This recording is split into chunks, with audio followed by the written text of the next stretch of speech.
It's Wake Up Wyoming with Glenn Woods. Hold it.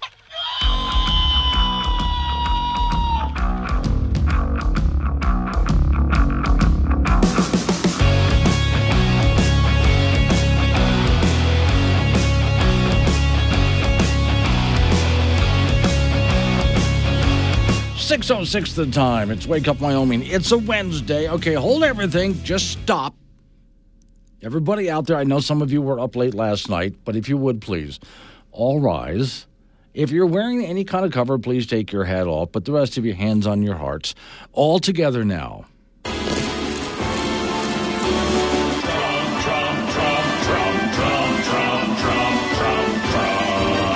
I'll be playing that a lot today, so I'm just going to leave that little window up because that's going to happen a lot. Meantime, let's go over to Liz Cheney's house and see what's going on there. Oh, her head exploded. Oh, that's just horrible. Morning, Jet. He's in Yoder. DJ is in Gillette. Jim is in Casper. Okay, so here's my take on, real quick, what happened last night and when I got here this morning, because the series of events to me was really interesting. First off, as soon as they started election coverage, I went to bed because I don't care. Don't want to hear it, don't need to hear the pundits. Like any guy at my age, I hit 60 years old this year, I get up at about midnight and I go, our time, and I go walking by the television and I look at the numbers and go, oh, he won. Oh, that's a pretty good number there. Oh, okay. So I go use the little talk show host room and I go back to bed thinking, all right, well, going to be interesting to see what else happened. Well, we won the Senate. We're waiting on numbers for the House of Representatives. But then when I get here this morning, which, a little before 2 o'clock in the morning, and right away I want to see, so what are the other networks doing? Because that's what Fox News said at about 2 a.m. or 4 a.m. East Coast time.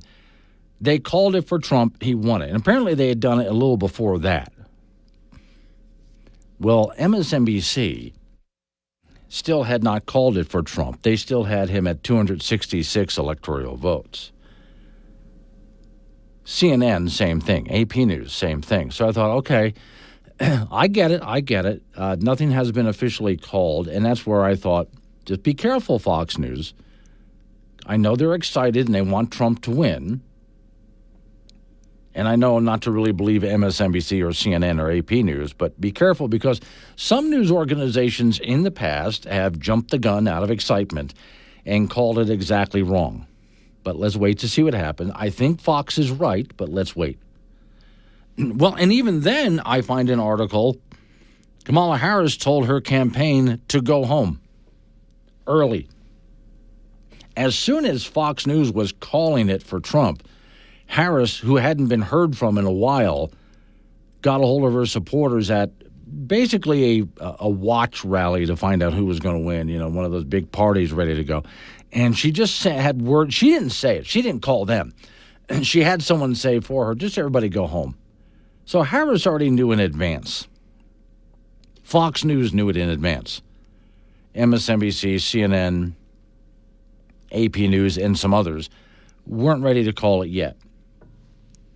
A little after 5, I saw it about 5:30 in the morning. That's when they went ahead and called it, which I thought was interesting that they want to make sure they get their numbers right. That's fine. They had no choice at some point than just to go ahead and say, okay, he's won this. Now, what was interesting, now, at this point, once again, I'm monitoring, I'm flipping between different news organizations, broadcast and not broadcast, to see what they're talking about.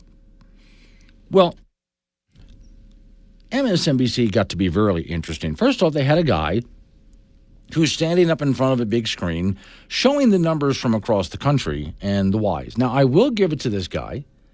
He was good. He was honest. He was just talking about the numbers. Jen Psaki, remember her, used to be White House spokeswoman? For those who don't know, Jen Psaki is an American Indian word that means lying redhead. So she was one of the hosts. And she seemed really concerned and was asking the guy who was reporting the numbers for an explanation. You see, she had said that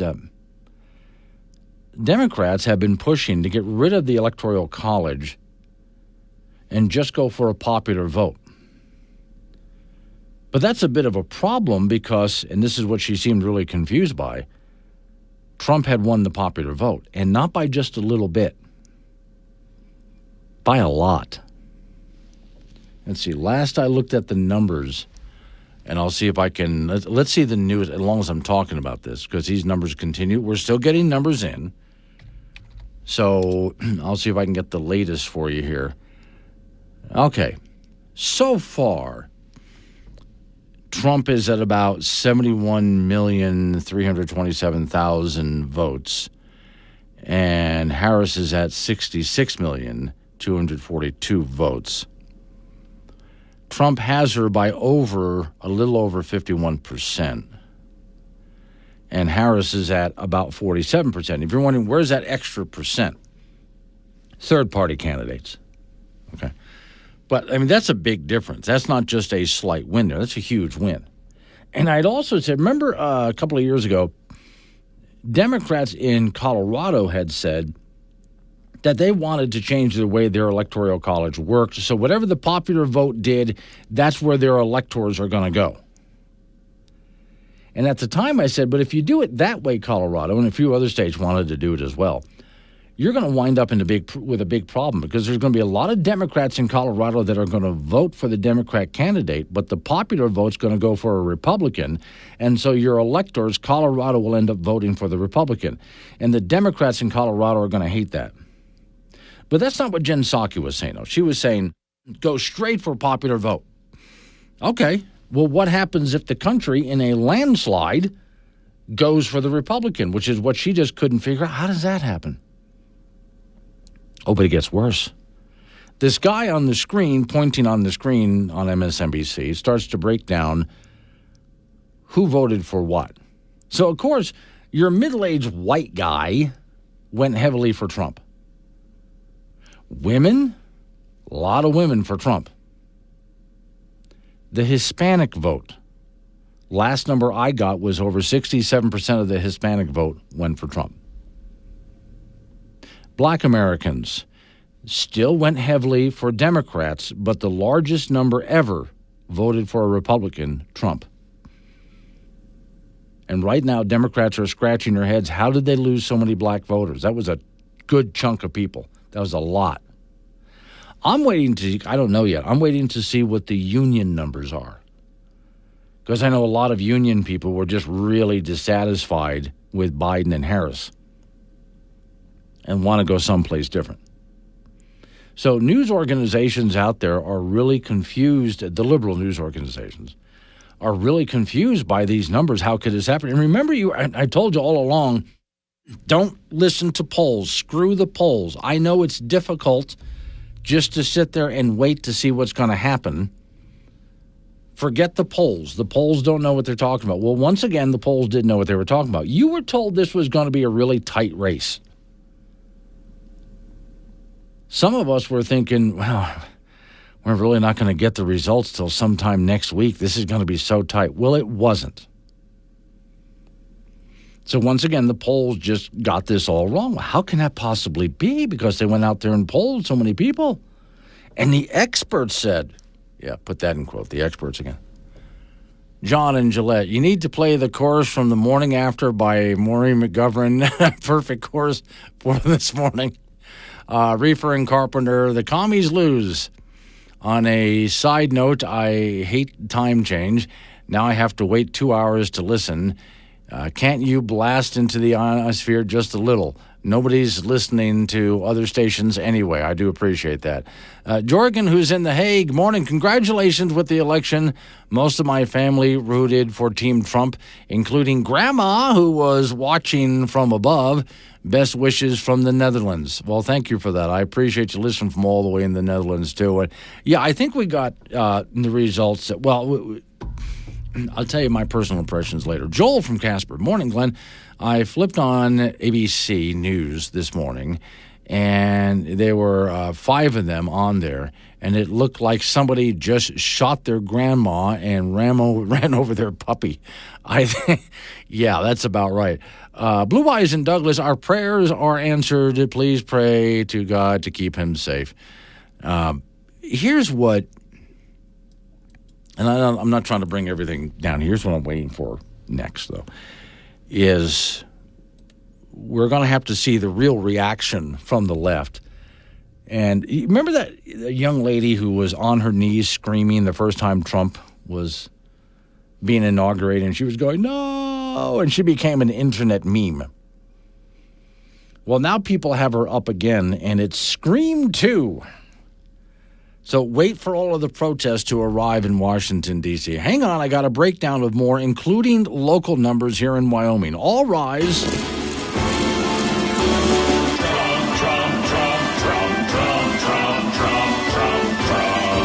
And we're back. Sorry, we were busy tricking pescatarians into eating Rocky Mountain oysters. Wake Up Wyoming with Glenn I'll be Woods. playing that a lot this morning. So Big Waving Casper says the good news is Ukrainian-Russian war will be over within 24 hours. Also, Red says, I hope Trump gets the House too. In that case, the GOP needs to be ready to hit the ground running. Expectations are high. Here's what I worry about that. I'm glad we got a lot more conservative members in the House and Senate. We'll see what happens if they get both the House and Senate. But last time Trump was president, and can you believe I'm saying that now? Last time Trump was president, when he first got into office, we gave him the House, we gave him the Senate, and we gave him the presidency. And the Republicans couldn't get anything done because we had those damn establishment Republicans. Remember, we wanted them to get rid of Obamacare as one example, and they couldn't figure out how to do it. Even one freshman senator wrote a one-sentence bill to repeal Obamacare, and he couldn't get it passed. So that's your Republicans for you. I hope they prove me wrong this time around. Now, real quick here in the state of Wyoming. So Trump got more votes than he did last time.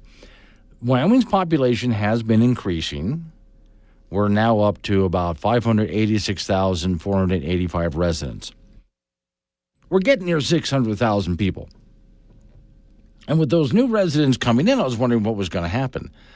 We're getting bigger. Are we getting more Democrat or more Republican? What are we getting here? Well, okay. Back in 2020, Trump was over Biden in Wyoming, beat him by 43%. 43% more votes than Biden got. This time, Trump beat Harris by 46% over what Harris got. So Trump got 74% of the vote. Harris got 25% in the state of Wyoming. That's pretty good. And even then, the Wyoming House and Senate, especially the Wyoming House, got more conservative because the Wyoming Freedom Caucus stepped up and picked up a lot more seats now. So the Freedom Caucus now has a majority in the House of Representatives for the state of Wyoming. But again, it's just a majority. I mean, just a simple majority. It's not a super majority. It's a simple majority. And so they still have a lot to work to get through as far as the old guard. They have a lot to work through in order to get control and get some things done. And they still have to deal with Governor Gordon. I'm not sure what's happened yet with the Wyoming Senate. I know they picked up a couple of seats there, but I didn't see the numbers on how much of a control they would have in the Wyoming Senate. But Wyoming, as far as the House and Senate goes, did get more conservative in that sense. Because, as you know, we elected a lot of people over the years for the House and Senate, which had an R by their name, but when they got to office, when they got to the Wyoming House and Senate, they voted for bigger government and more spending. And it's the conservatives that want to get rid of a lot of government, the smallest government possible, the least amount of spending. And I'm putting it in a nutshell what they want to get done. That's it in a nutshell, what they want to get done.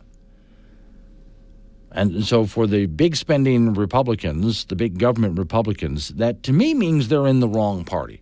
They need to be in the party that likes big spending and big government, which would be the Democrats. So, okay, it's a more conservative Wyoming House and Senate, though we still have the same governor. So we're going to have to see what the Freedom Caucus can get done this time around. It's going to be interesting, I think. Now, some big names. There was some Democrats that lost to Republicans, but the Republicans didn't pick up that many seats, but they still have a majority anyway. Democrats just became more inconsequential. One, for you people in Cheyenne, Wyoming, Sarah Burlingame lost. Sarah Burlingame is a very liberal woman who did win a seat in the House of Representatives, held it for a term, and then somebody beat her in the next race. So if I understand this correctly, she moved to a different area of Cheyenne. She's ran for office again for an empty seat, and she did not win that one. A Republican got the seat. So for those people who are wondering what happened to Sarah Burlingame, no, she didn't make it either. But that's just some of the races I have for the state of Wyoming. I'm going to go through a few more interesting things. Oh, Steve and Casper, what's going on with Amendment A? Amendment A passed. But that doesn't mean we're stuck with Amendment A. Tell you what, Steve, I'll explain that right after the news. The amendment passed, but there's a long way to go before we have it. I'll explain what that means. Jim says Freedom Caucus still takes marching orders from its handlers in D.C., which are other Freedom Caucus members, I understand. Coming up on 6:30, local news update on the weather forecast. Wake Up Wyoming.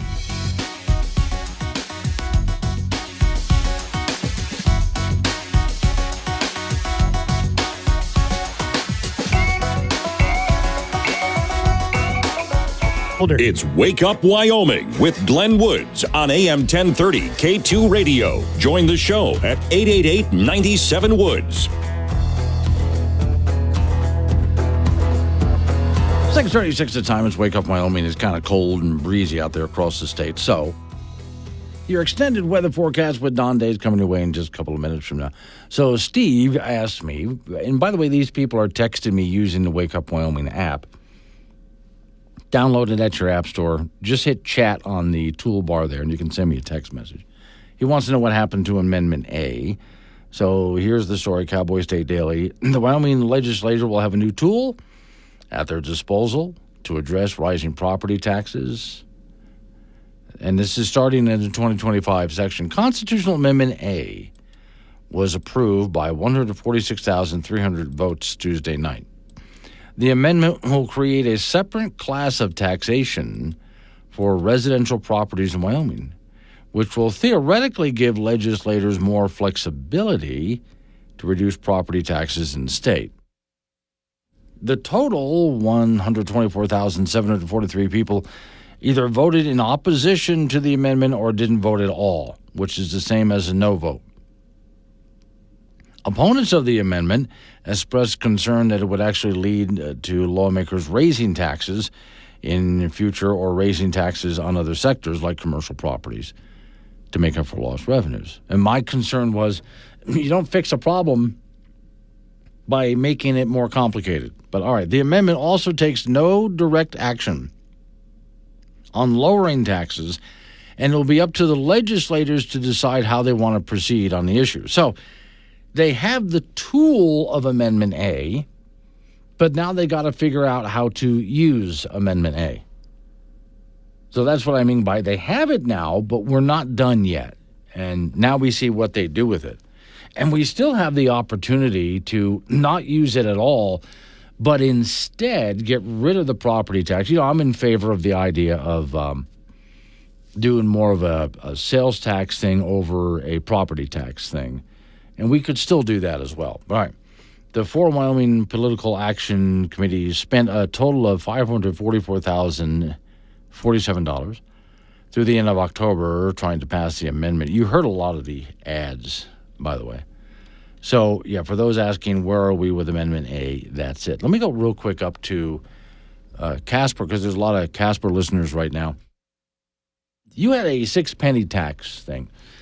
So the way this works with a 6-penny tax, there's 8 different items. And if, let's say, for the fun of it, only one item passed, well, you would have that 6 penny until that one item reached the amount of money that they wanted for that one project, and then it ends. They had 8 items. So you would have that 6 penny until all money was raised for all 8 items, if all 8 had passed. And then once all that money's raised, the tax ends, right? Okay, so 4 of the 8 pass. And as I read it, except for one item, everything was what people thought was a need, not a want. So the items that passed for your 6-penny tax in Casper: a new Metro Animal Shelter, $7.3 million. Land acquisition and new fire station, $4.4 million. Updating the outdated 911 dispatch center, $5 million. And the one item I look at as a luxury item, Washington Park band shell improvements, $1.5 million. Now, when I look at these things, I question the cost of them.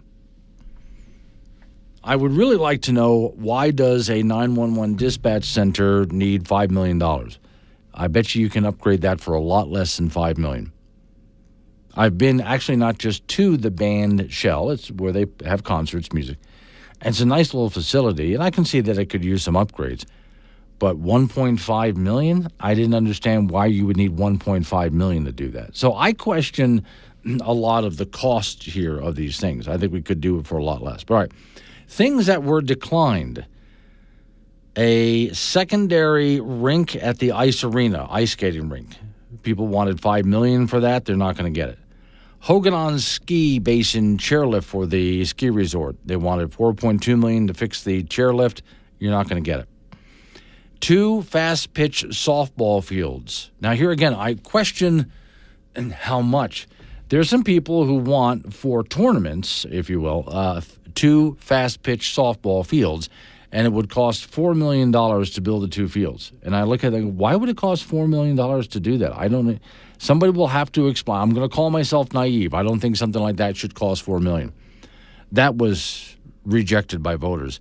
And an auxiliary gym at the Casper Rec Center, $3.6 million. That was rejected by voters as well. So overall, most of the things that were approved by voters are things that you would look at in your community going, well, we kind of need an animal shelter, a new fire station, and a dispatch center. So those were approved. Again, the band shell, I kind of look at and go, well, we don't really need that. Everything that was rejected was something that people would like to have. More ice at the ice arena, the chairlift for the ski resort, the fast-pitch softball fields, and the auxiliary gym are things that people would like to have, but is not needed. And those things were rejected in Casper. So there's your 6-penny tax. All right, like I said, windy, chilly, cloudy, blah.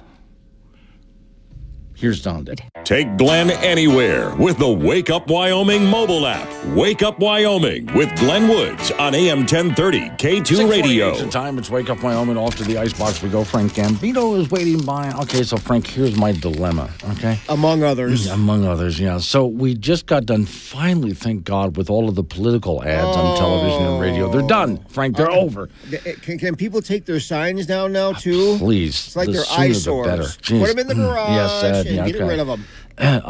But the problem is now all the Christmas ads have begun. I'll take Christmas any single time over that. No, I'm already sick of them. Because we went through all the Halloween ads and all of that. Then we come to Christmas ads, And how many Thanksgiving ads? Because I don't see too many Thanksgiving ads. No, because there's no gifts in Thanksgiving. No, okay. All it is turkey and food. Yeah, and stuff well, like that, you got ads for food, I would think. I mean, some Butterball ads would be nice. People figure it Something out like that, yeah. But then finally we get through all of the ads done for Christmas, and we're thank God this is done. Oh, no. Because then they start to preview the Super Bowl ads before the Super Bowl happens. Yeah, and then after that is Valentine's Day. Oh, my God, yeah. And we get into some like Valentine's Day and Easter eventually rolls around. Yeah. Easter is the new Christmas for kids. Did you know that? Yes, because they get gifts. Yes, they do. Stuff. I don't remember. Do you remember getting gifts at Easter? No. Just you know what? Chocolate bunny that's hollow in the middle. That was it. That's all we got. They made you go out and you ate the ears first. Yes. Oh my God, yeah. They made you go out and hunt for your eggs first off. Oh yeah. And then, but yeah, and if you were, and some people got fake eggs with you open it up and there's like a penny inside. Right, but that's what we had to go through back in the day. But now, oh no. You get presents because the Easter Bunny's the new Santa Claus. But getting back to my original dilemma here, just when we got rid of all of the political ads, I went, thank God, I don't have to listen to that anymore. Now already they're starting with the Christmas ads, and I know it's just begun, but Frank, I'm already sick of it. You know what? It's better to receive than give. What the hell does that have to do with what I just said? Because those ads are going to give ideas to people for gifts for you. Oh, is that what happens there? Yeah. Yes, okay. And then maybe it'll give ideas for you to give to somebody else. No, it never really works that way either. No. These are ideas that they're trying to push to you. They're trying to, yes. You know. Okay. No, that's not a logical explanation. You know what I need is quiet. Oh, well, I'll buy that. National Football League from over the weekend. A few former Wyoming Cowboys made their mark. Buffalo Bills quarterback Josh Allen, 25 of 39 for 235 yards and 3 touchdowns as the Bills barely beat Miami 30-27. Buffalo is 7-2 on the year. Casper native Logan Wilson had 9 tackles for Cincinnati from his middle linebacker spot in their 41-24 victory over Las Vegas. And New Orleans defensive lineman Carl Granderson with 4 tackles in the Saints' 23-22 loss to Carolina. State High School Volleyball Tournament will start tomorrow at the Ford Center in Casper. And 4A, Laramie's the favorite. They're 30-1 on the year. The Plainsmen are the top seed from the East. They'll play in the Trone in the first round at 6 p.m. tomorrow. NC is 13-19. Kelly Walsh at 29-3 is the top seed from the West, and KW plays 18-16. Cheyenne East tomorrow in the first round at 1. And Thunder Basin is another good team in 4A at 23-5. The Bolts play Star Valley tomorrow at 2:30, and the Braves are 17-18 at 4:30. Green River takes on Sheridan. Green River comes in at 20-10, and Sheridan is 20-13. Semifinal round will be on Friday, and the championship matches will be on Saturday at the Ford Center in Casper. Volleyball at Division I college level. The Wyoming Cowgirls lost to Colorado State and Laramie last night in 4 sets, 24-26, 25-21, 25-19, and 25-22. UW is 14-9 overall, but just 6-7 in Mountain West play. They'll be at Boise State tomorrow. College basketball, the Wyoming Cowboys did win their regular season opener this week, beating Concordia of St. Paul 108-85. The Pokes shot a blistering 69% from the floor in the second half and were 10 of 31 from the three-point line, 23 of 29 from the free throw line. They were led by Obi Agbum with 25. They'll host Tennessee State on Sunday. Wyoming Cowgirls lost at Colorado 56-50 this week. The Cowgirls turned the ball over 19 times and went 3 for 15 from the three-point line and 9 of 15 from the free throw line. They'll be at BYU on Saturday. Junior college basketball, the Casper College women's team posted a 72-66 road win over NJC last night in Sterling, Colorado. They'll be at Western Nebraska and Scottsbluff on Saturday. Birds are 2-1 on the year after a loss to Utah State Eastern and a win over Snow College. Casper College men are 2-0 so far with wins over North Idaho and the Air Force Prep. They will be in the College of Southern Idaho tournament starting tomorrow in Twin Falls. And that's it in sports. Okay, so with Major League Football, again, I had no idea what I'm talking about. I did see some of the Wyoming people you were talking about that made it into the majors. They've been getting some news coverage lately. Oh, yeah, Josh Allen always does. Oh, yeah. And Logan Wilson does in Cincinnati. He's been pretty good, too. At least they're getting news coverage for the right reasons. Yes. Yeah. Oh, thankfully, God for that. Yeah. Okay. Because I just noticed, I thought there was some, I forget what, magazine cover or something like that. Isn't that a Wyoming guy? Yeah. Okay. What do you know? There you go. Thank you, Frank. Mm-hmm. So sorry about it. It's going to be weather-wise a blah day. Look, coming up next hour, I'm just going to give you a whole bunch of numbers as to not just nationally, but locally here in Wyoming. What passed, what didn't, who won, who didn't. Just kind of sort through all the data here. Let's Wake Up Wyoming.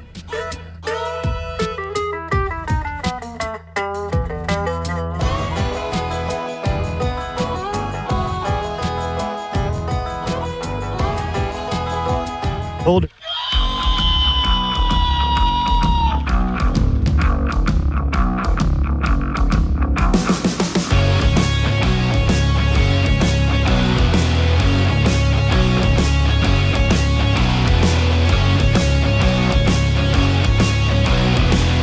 Six the time. It's Wake Up Wyoming. It is a Wednesday. Okay, all you Trump supporters out there, if you would please all rise.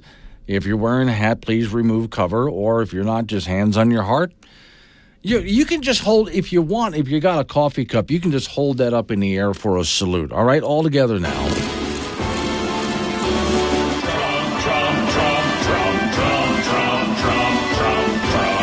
And we'll pick apart some of those numbers again a little bit later, but the gist of it is it wasn't just, a tight win. He kicked her butt. I mean, that was just a butt woman. That's what a butt woman looks like. Even when you look at the popular vote, I mean, you kept hearing this was going to be close.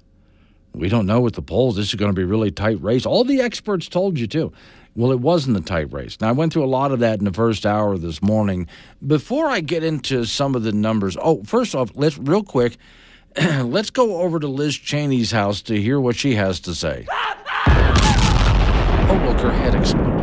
Okay. So next up, I got to get this out of the way. Someone just reminded me of this. Once again, all of these people who said that if Trump is this time reelected, they were going to leave the country. Well, we're ready. No, we're ready to go now. I mean, we are ready to help you out with that right now. Are you a liberal who actually said out loud that you would leave the country if a Republican was elected president? I'm serving my ticket to get out of here if he wins. Only because he probably have me deported anyway. If any Republican gets nominated, I'm going to move to Canada with my entire family.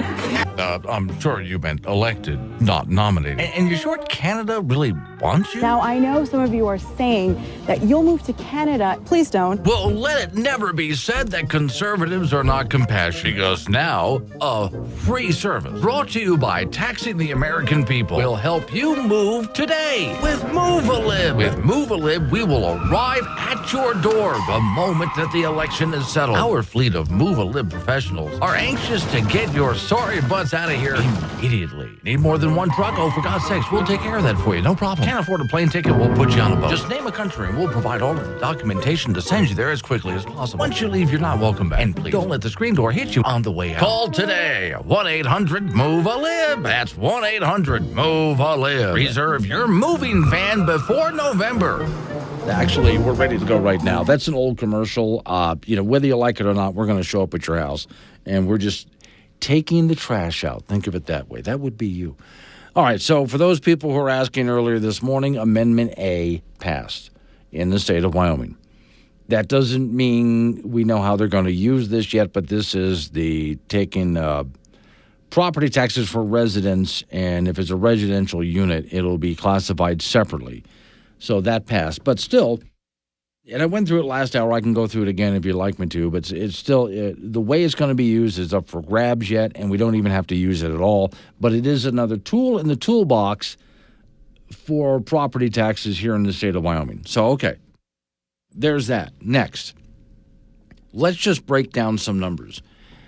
For the state of Wyoming, Donald Trump got more votes than anybody ever in the state of Wyoming. I mean, he really cleaned some clocks here. So, let's see. Donald Trump got 72.3% of the vote. Harris got 26.1%. And if you think, well, most of that would be in, like, Jackson Hole, Teton County, and some in Laramie County. You'd be correct about that. But also on the Indian reservations. So that's where a lot of those votes come from as well. Oh, and you in Cheyenne, there were quite a few votes for Harris out of Cheyenne as well. That made up the 26.1%. Chase Oliver, who is a libertarian candidate, got 1.6% of the vote.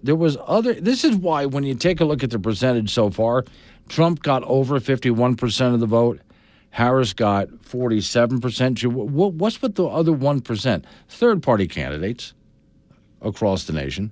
All right, so Senate, Barrasso got 75.7% of the vote. Scott Morrow, Democrat candidate, 24.3%.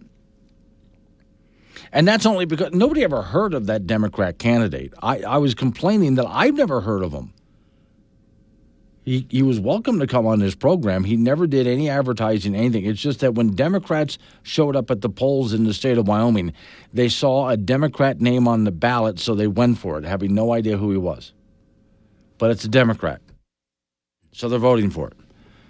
All right. Harriet Hageman got 71% of the vote. Now, Kyle Cameron, a Democrat, got 23.4%. The Libertarian candidate, Richard Brubaker, got 3.5%. And the Constitution Party candidate, Jeffrey Higgett, got 2.1%. And again, those are candidates. You ever heard of them? Yeah, that's why I was saying I just really Guys, if you're going to run a race, be serious about it. Okay, then it starts talking about the general election and who won what and what House and Senate. You can break all of that down. Wyoming Public Media has all of the breakdowns of this. They did a really good job at laying this out. In the House of Representatives, for those interested in Laramie County, Sarah Burlingame lost. Jacob Wasserberger won. He's the Republican with 54.5% of the vote. Sarah Burlingame, Democrat, lost that seat. She got 45.5% of the vote. All right. So in the House of Representatives in Wyoming, it will be more conservative in the sense that we have that more conservative branch of the Wyoming Republican Party that pulled some more seats, and you knew they would. It's the Freedom Caucus. So they really have a slight majority, the Freedom Caucus does, the slight majority in the Wyoming House of Representatives. And the numbers goes down, breaking down that step by step. So those are some of the bigger numbers and races that we have as far as the Wyoming House and Senate. As far as different races, let me go ahead and give a real quick shout out to Cheyenne real quick here. Let me see. There we go. Patrick Collins wins a second term as mayor of Cheyenne. Now, there's a lot of other local races that I don't have here, but that's because it can be difficult for some of the smaller towns around Wyoming to get me the numbers in. So I'm still looking for where a lot of those smaller towns will go ahead and rate what they did. For those people who were wondering, and I did do a quick breakdown of this, but I'll do it again. If you're just waking up and you're joining me and you're in the Casper area, you had that 6-penny tax. All right, there were 8 items on the 6-penny tax. 4 of the 8 passed. And 3 of those were things that I look at and think, it makes sense. So you guys voted for a Metro Animal Shelter building, a new one, a land acquisition, a new fire station number 1, updating the outdated 911 dispatch center, and Wyoming Park band shell improvements. Those passed. What didn't pass for your 6-penny was a second rink for the Casper Ice Arena, Hoganon ski chairlift replacement, 2 fast-pitch softball fields, and an auxiliary gym at the rec center did not pass for you guys. Now, I do even have some from all the way up in Gillette and some other important numbers that came in that I'll go ahead and break down for you just to get those numbers out of the way so you know what's happening. But again, one of the problems news-wise here in the state of Wyoming, it can be a little difficult to search through on the much smaller communities out there. And I would love to know what happened in places, like Buffalo and Sheridan and Cody, but even communities that are like Wright, Moorcroft, and much smaller communities than that had local elections. And I'd like to see those numbers. But again, getting them posted where I can go ahead and get at them is something I can do, but it takes a bit, for those numbers to come around just because we're so rural. But hang on, I'll get some more to you in just a minute. 7:15 is the time. Wake up. Wake Up Wyoming with Glenn Woods. On air, online, and on the Wake Up Wyoming mobile app. Be part of the show at 888-97-WOODS. This is K2 Radio. So you've heard me play a lot of things for you about Kamala Harris's word salad. And I know when I do that, it's funny, but a lot of you folks are just going, please quit playing her voice. Here's a new idea. Here's a new take on it.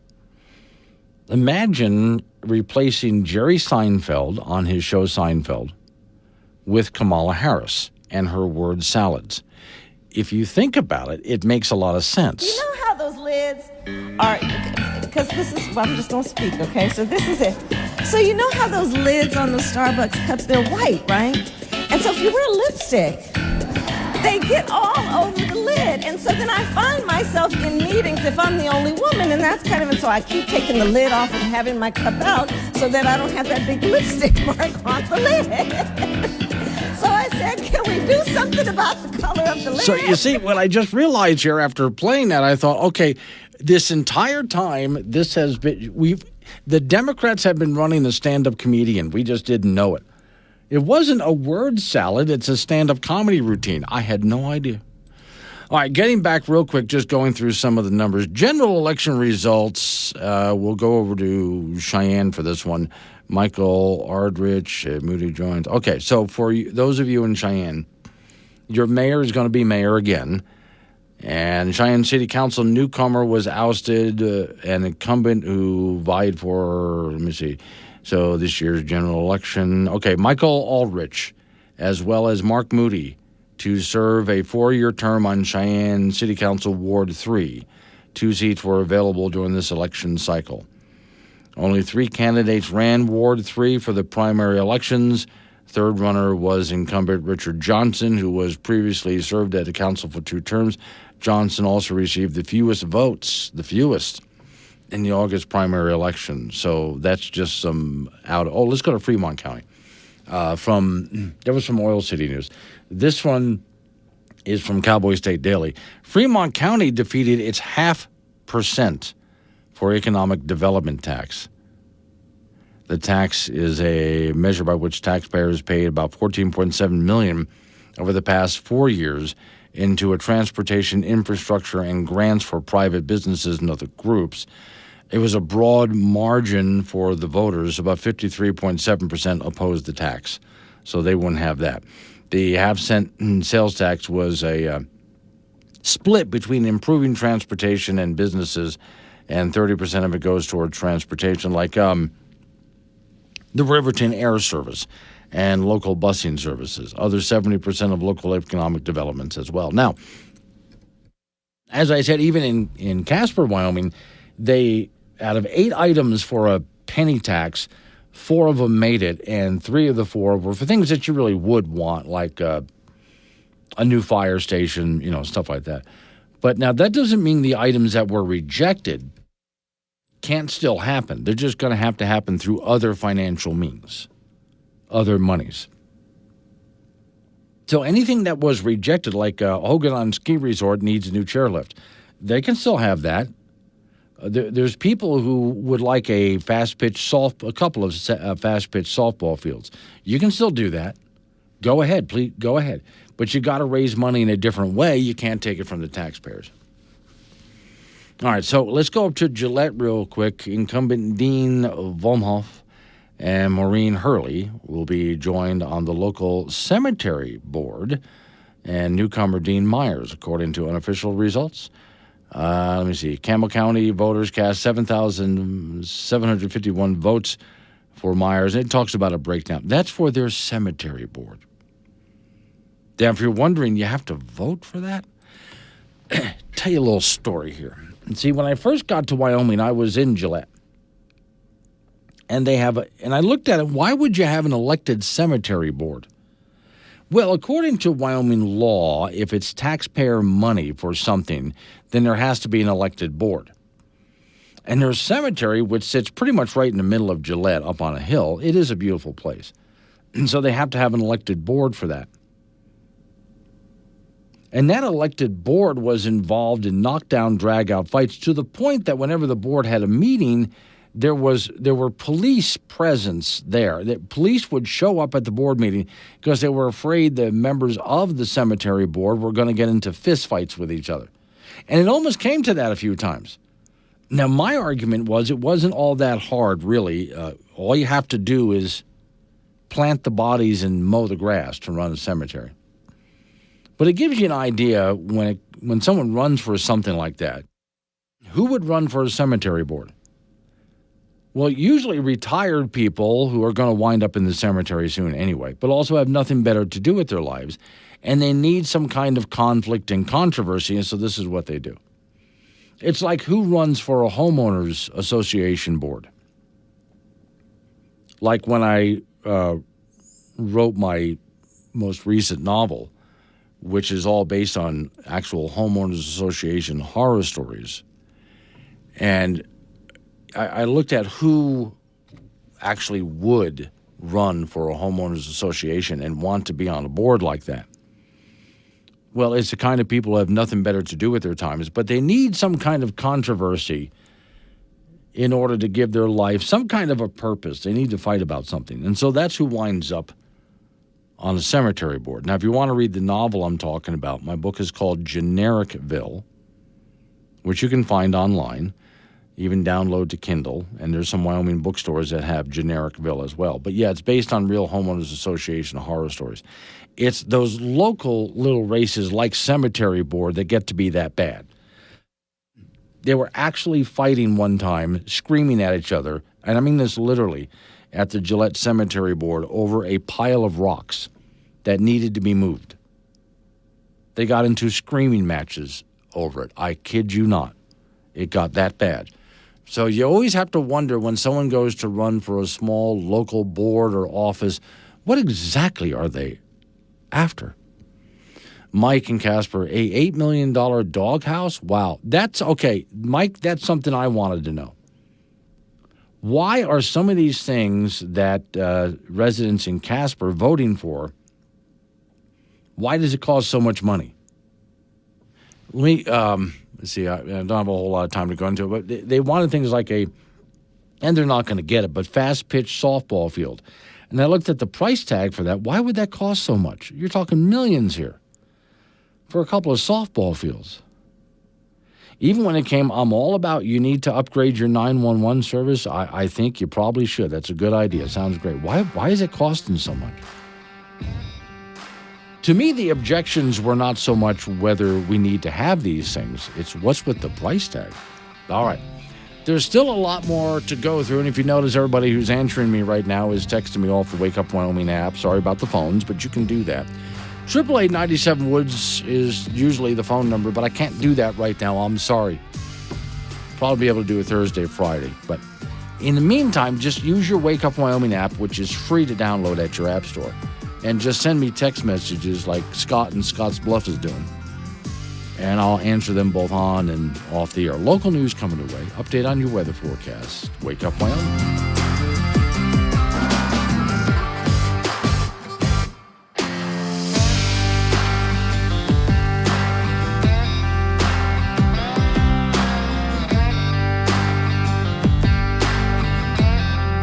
Colder. Start your day the right way. Wake Up Wyoming with Glenn Woods on K2 Radio. Join the conversation at 888-97 Woods.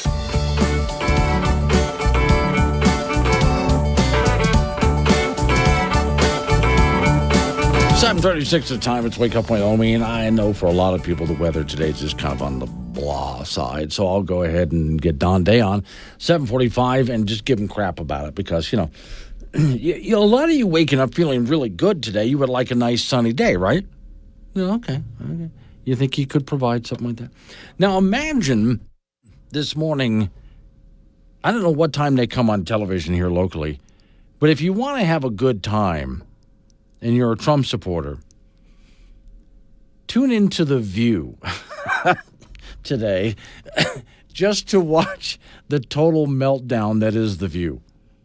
And I haven't tried. I'm busy here, but, you know, imagine what Morning Joe on MSNBC is going through right about now.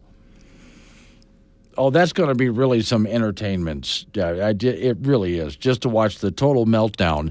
And then they try to explain away whatever's going on. So it's just going to be interesting and fun if you want to go ahead and tune into stuff like that. Now, by the way, so last night, when the numbers were coming in, now, you know me, I go to bed early. I don't watch this. I don't stay up. I don't need the blow-by-blow. It's just, I don't need all the pundits. I go to bed. So I do get up and I go walking to the little talk show host room in the middle of the night. It's literally midnight. And I can see there on the television, oh, let's take a look at it. Oh, look, Fox News is projecting Trump as won. Now, when I get here, this is at midnight. I get here, though, a little before 2 in the morning, and ABC and NBC and CBS and CNN and MSNBC, even AP News, they're all saying it's not done yet. They still have Trump at 266. In which case, I was actually thinking, hey, Fox, I understand your enthusiasm, but don't do that. Don't jump the gun. I've seen news organizations make that mistake before. But to give them credit, they were absolutely right about everything they said, but be careful about jumping the gun, nonetheless. Now, at the same time that it was, again, midnight, I'm walking by the television, I go, oh, look at that number. Looks like Trump has it, according to Fox News. So where was Kamala Harris? Because all of her supporters were there at a big party, ready to have just a huge celebration, and she was nowhere to be found. Eventually, she just went home. She already knew what the numbers said. And then she sent somebody out she didn't do it herself. She sent someone out to tell her supporters, hey, everybody, just go home. She couldn't even do it herself. Just go home. And they did. That's just, after all the work that those people did for her, that's what she does. So I kind of wondered, what was she doing? Crying? But she just told everybody to go home. We still have not heard from her today. Now, traditionally in American politics, despite the fact that both sides are at each other's throats, the loser calls the winner and says congratulations, which you Trump supporters know, that if he had lost, he would have called her and congratulated her, and especially not just on her victory, but on such a well-run race and et cetera, et cetera. He would have been very cordial to her. So she wasn't even there, not even present, still isn't present, hasn't said anything to anybody yet. At some point, she'll make a statement. But I kind of wonder if she's going to get up in front of her people and do what I think she should do. They worked hard for her. Be there for them. But so far, she's just sulking, I guess. She's sulking and hiding out, is the best I can figure on this. Now, here's the next thing I wonder. Traditionally speaking, when a president is leaving office and the next president is arriving, first off, they have a get-together in the White House, and it's like a traditional tea that they have. And they sit there and chat, politics and, put everything aside. Bygones be bygones and so on. And they do that for the good of the country. And then even if they're at odds, even if these are political opponents, they go out in front of the press and they have a moment where they stand next to each other and wave and say nice things about each other. It doesn't matter if they're political opponents. That's done for the good of the country. But sometimes there have been, I believe it was, correct me if I'm wrong, when Biden was coming in and Trump was leaving, did Biden do that? I do remember there was one place that, and I think that was the case, where that was not done. And I thought, that's rude and not good for the country. You don't do that. I wonder now, remember now, Biden is still president. What's supposed to happen is Biden and Harris are supposed, even though she's not president, but still she's vice president, they're supposed to be present at the scene. Biden and Harris are supposed to be there to welcome Trump and Vance. And we're supposed to have a moment in front of the White House where they're standing there smiling for the cameras and saying nice things to each other for the good of the country. And there's our peaceful transition of power. Do you think it's going to happen? 7:42. I'm going to get Don Day on the phone so I can yell at him for you. The best in the state, within his price range. Tune in to Wake Up Wyoming with Glenn Woods, weekdays at 6. 7:45 is the time. It's Wake Up Wyoming off. I go to talk to Don Day from Day Weather. Okay, Don, speaking for the residents of the state of Wyoming, we are owed a nice day. Okay, I'm going to need a little time for that. Oh, okay. You just can't, Glenn, you just can't, come up and ask for it. No. I need some, okay. Need some time to plan? here. Okay. Well, just because I know it's been cloudy and we need the snow and stuff like that. Today is just really bone-chilling cold and in some places wet and cloudy and blah. Yeah, this is the first time in a while you'll walk into a retail outlet and see the Christmas decorations and say, oh, that makes sense. Yes, now. It does, yeah. Okay, so this I noticed for some places is going to be kind of windy today. Let's get that out of the way. Yeah, it's just going to be cold and blustery. I think for most of the state, after some morning snow showers in some locations, it's just going to be a brisk, cold day. The winds aren't going to be as bad as yesterday.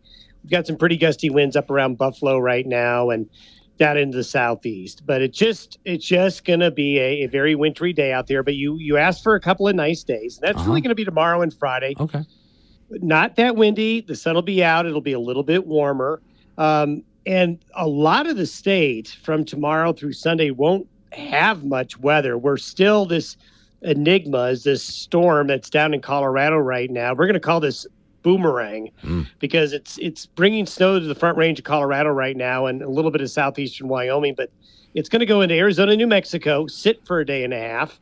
Then it's going to come right back through the region again. And it still looks like that southeast corner of the state, Laramie, Cheyenne, Wheatland, Torrington, there might be some snow. And if it goes a little more west, Glenn, we could see some snow showers far west as Casper by Saturday morning. So we got to kind of keep an eye on that system, at least for the eastern counties of the state. Okay, so we put a big question mark for that one right now, right? Yeah. Okay. And, it's we're on the edge. And when you're on the edge, it could go either way. But and we do have quite a few listeners down in Colorado, but I guess that they're going to get several days worth of snow. Oh, yeah, they're getting snow now, and they're going to get this next system as it comes through. It's going to be a big snowmaker in parts of eastern Colorado, maybe the Front Range as well. It's kind of interesting. We've seen this large area of cooler, wet weather since mid to late October hit parts of the northern Rockies. Now we've got this very wet area that's moving more into the southern Rockies. Now we just got to fill in the middle where there hasn't been as much, and then we'll really have righted the ship in terms of the dryness. All right. Thank you, Don. Don Day with Day Weather. So, all right. At least I was able to negotiate for you guys maybe a nicer Thursday and Friday. Off to the icebox we go. Frank Gambino. Okay, so we're done with baseball. So now am I supposed to keep up with football? How's yes, this you working? are. You have to watch. You can watch college football on Saturdays. I think if they have games on Tuesdays, Wednesdays, Thursdays, Fridays, Saturday. Then the NFL plays on Thursdays and Sundays and Mondays. And then you can also watch hockey. I love hockey. They play every day. Okay. So I'm just wondering, how much do I have to go through? Well, first off, when is UW done?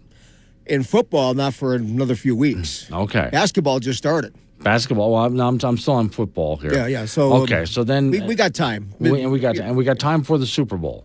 Oh, we got plenty of time. Plenty of time for that. Okay. Just trying to keep track of where you guys are with all of this. Let's put it this way. I can tell you right now the Broncos won't be in the Super Bowl, and neither will be the Chicago Bears.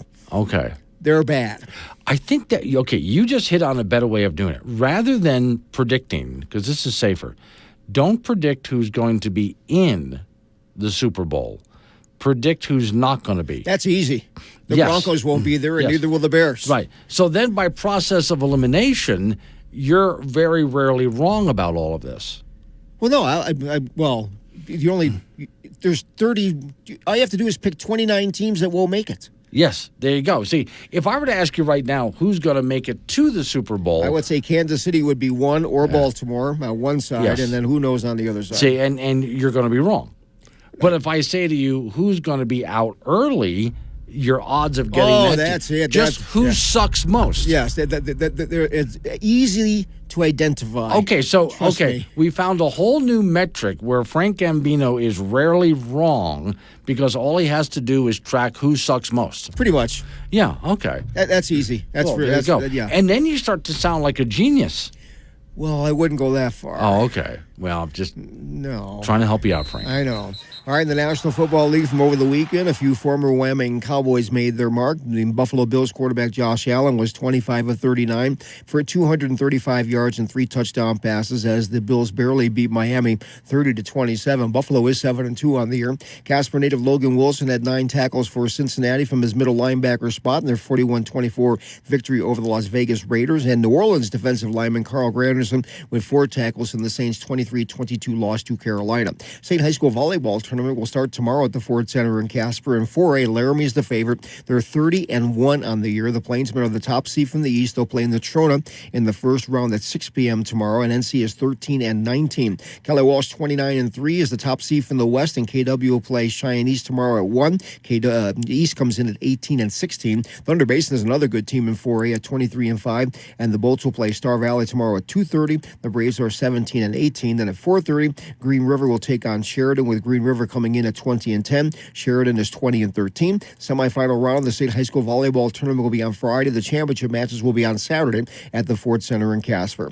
Volleyball at the Division I college level, the Wyoming Cowgirls lost to Colorado State and Laramie last night in 4 sets, 24-26, 25-21, 25-19, and 25-22. UW 14-9 overall, 6-7 in Mountain West play. They'll be at Boise State tomorrow. College basketball, the Wyoming Cowboys did win the regular season opener this week, beating Concordia of St. Paul 108-85. The Pokes shot a blistering 69% from the floor in the second half and went 10 of 13 from the three-point line and 23 of 29 from the free throw line. They're led by Obi Agbram with 25 points, and they'll host Tennessee State on Sunday.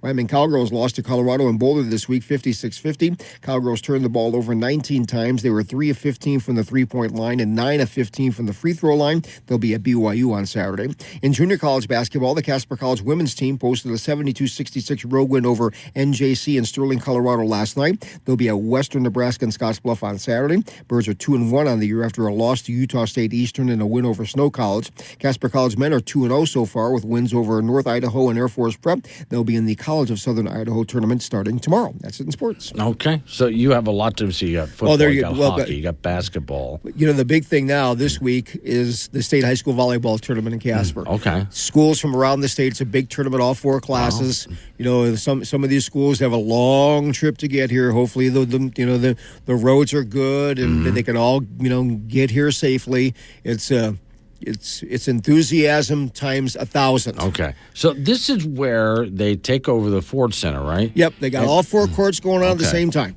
Wow. All day Thursday, all day Friday, most of the day on Saturday. Okay. Now, I have been to those when I was in my youth because on my high school you newspaper. traveled with the volleyball team. Yeah, and I did see one of those. And wow, it's exhausting to watch all of that. I mean, honestly. But then again, I was the only guy there with all of those lovely volleyball players, so it was perfect. And they ignored you most of the time. Yes, anyway. they did. Yes. It's Wake Up Wyoming.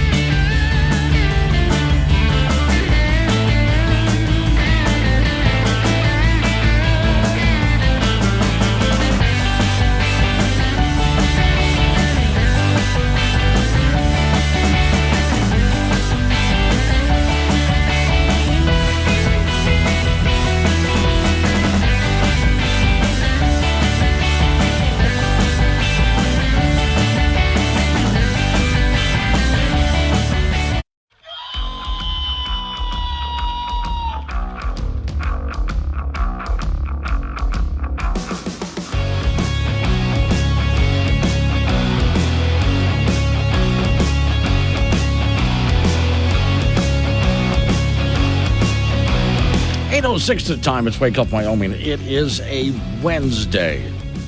For all you Trump supporters out there, all rise, please. If you're wearing a cover of some kind, please take your hat off, put it on your chest. If you're holding a cup of coffee, just hold it up in the air like it's a giant salute. All together now.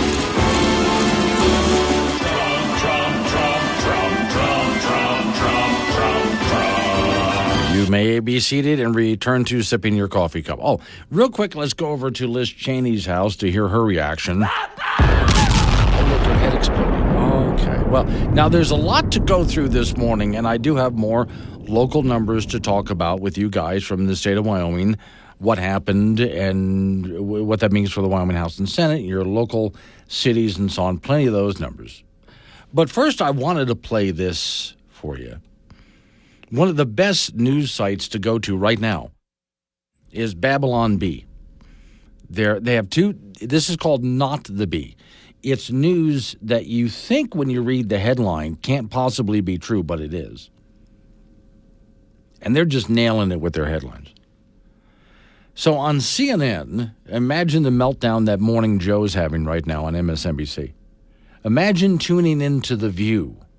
Because this wasn't just a victory. This was not narrow.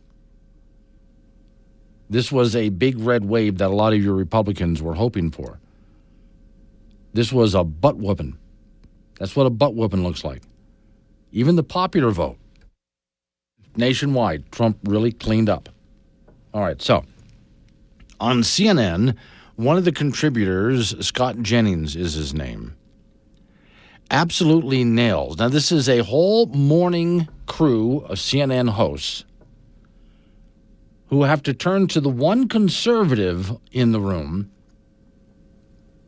and ask him, why do you think Trump won? To reduce the chaos in the world. This is a mandate from the American people to do that. I think I'm interpreting the results tonight as the revenge of just the regular old working class American, the anonymous American who has been crushed, insulted, condescended to. They're not garbage. They're not Nazis. They're just regular people who get up and go to work every day and are trying to make a better life for their kids, and they feel like they have been told to just shut up when they have complained about the things that are hurting them in their own lives.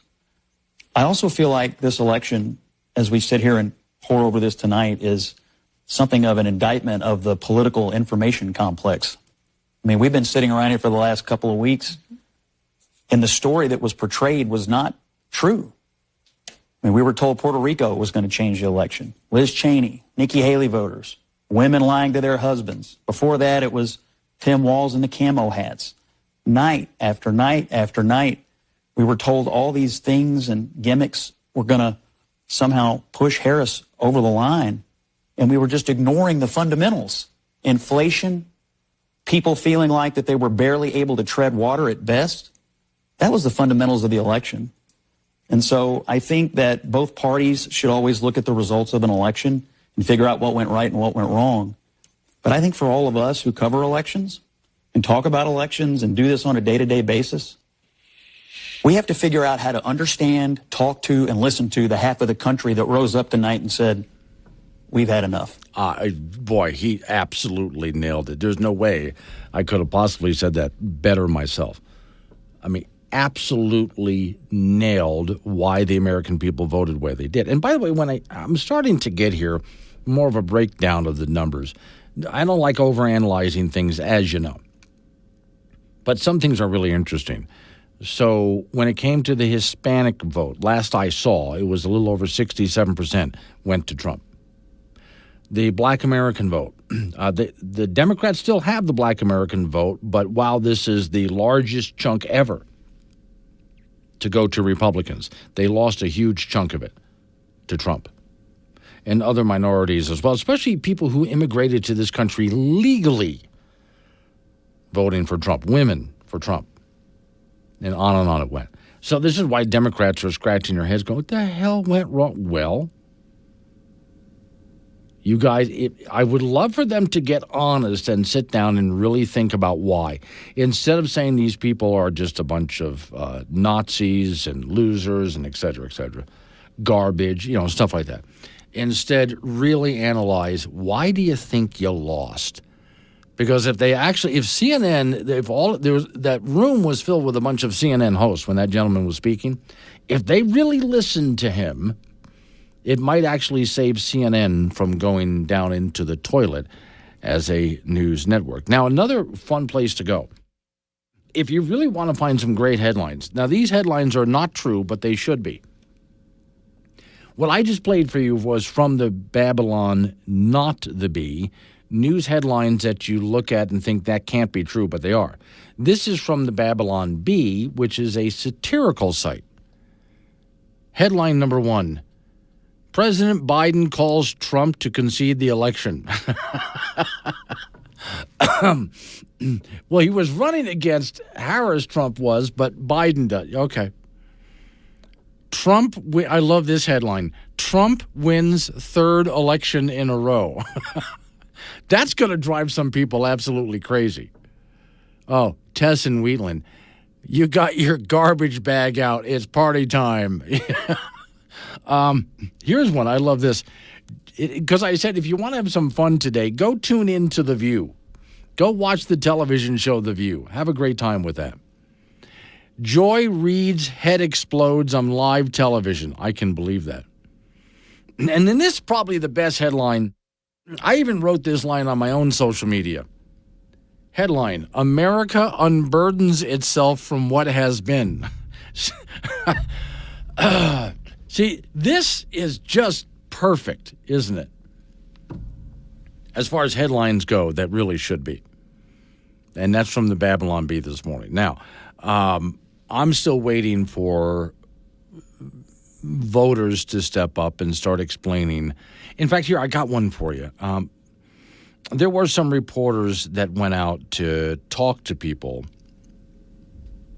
to ask them why, as exit voters, why they voted the way they did. One reporter came across, of all people, a Democrat who had voted for Trump. And that must have really sort of confused the Democrat reporter, because it was a Democrat reporter. Why in the world would you vote for Trump? And this is where they're trying to explain or find a way to explain the news media is, and I don't think that they get it yet. And I wonder if at some point they will. Now, if you're wondering why is somebody who is a Democrat voting for Trump, why would you think? Well, let's listen. You just voted for Donald Trump. Donald Trump. Walk me through why you cast that vote. Yeah, so just seeing what's been happening in the past 4 years, I voted Democrat the past 4 years, and I'm really disappointed in the administration, how everything has been going. I was in the mortgage industry for quite some time, and that hurt us pretty bad. I lost my job because of it, dealing with the recession and everything. And I know that everyone's saying we're looking for solutions from every party, right? But in actuality, the solutions they came up with were no solutions. It hurt us even more. Now you have to have a son with parents and daughter. All the families get together to be able to even afford a home or even afford a rent. So the economy is number one issue for you? Absolutely. It impacts every one of us. Did you vote for Biden in 2020? Okay, so this is, and yes, he did vote for Biden in 2020, but this comes down to why people really voted the way that they did. And remember the line from several elections past, for those who were there to remember it, it's the economy, stupid. Well, that had a lot to do with it. It's the economy, stupid. You should have been paying attention to what the American people were saying instead of calling people garbage. 8:15, wake up. Like a strong cup of coffee in the morning. Tasteless, but it'll get you through the day. Wake Up Wyoming with Glenn Woods. 8:20 is the time. It's Wake Up Wyoming. So Nunn over there in Casper just sent me a note here. Hey, Glenn, isn't Democrat reporter a redundancy? Well, when working for CNN, yes, or MSNBC, absolutely the case.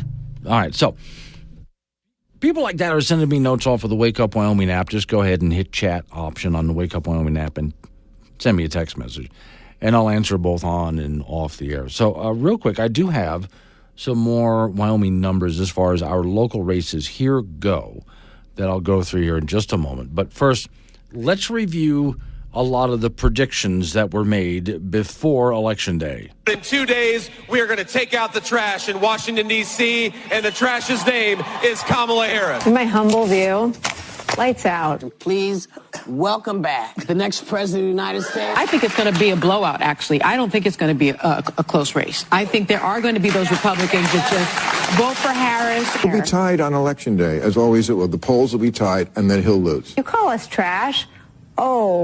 J.D. Vance, you just effed up in a way that I've never seen in my political life, and I worked for Sarah Palin. Then I would say take Harris over 270 electoral votes. Let these fools in these crypto markets do something. Let them drive the betting line into a favorable place and then take advantage of it. That's what I would do. I think she's going to win. This month, you wrote Trump is toast. Do you stand behind that today? Oh, even more so. I feel the same way that I felt a few weeks ago that Trump is toast. Yeah, so, in the meantime, let's real quick go over, because it's still happening, Liz Cheney's house in Virginia. Oh, look, her head is still exploding. Okay, all rise.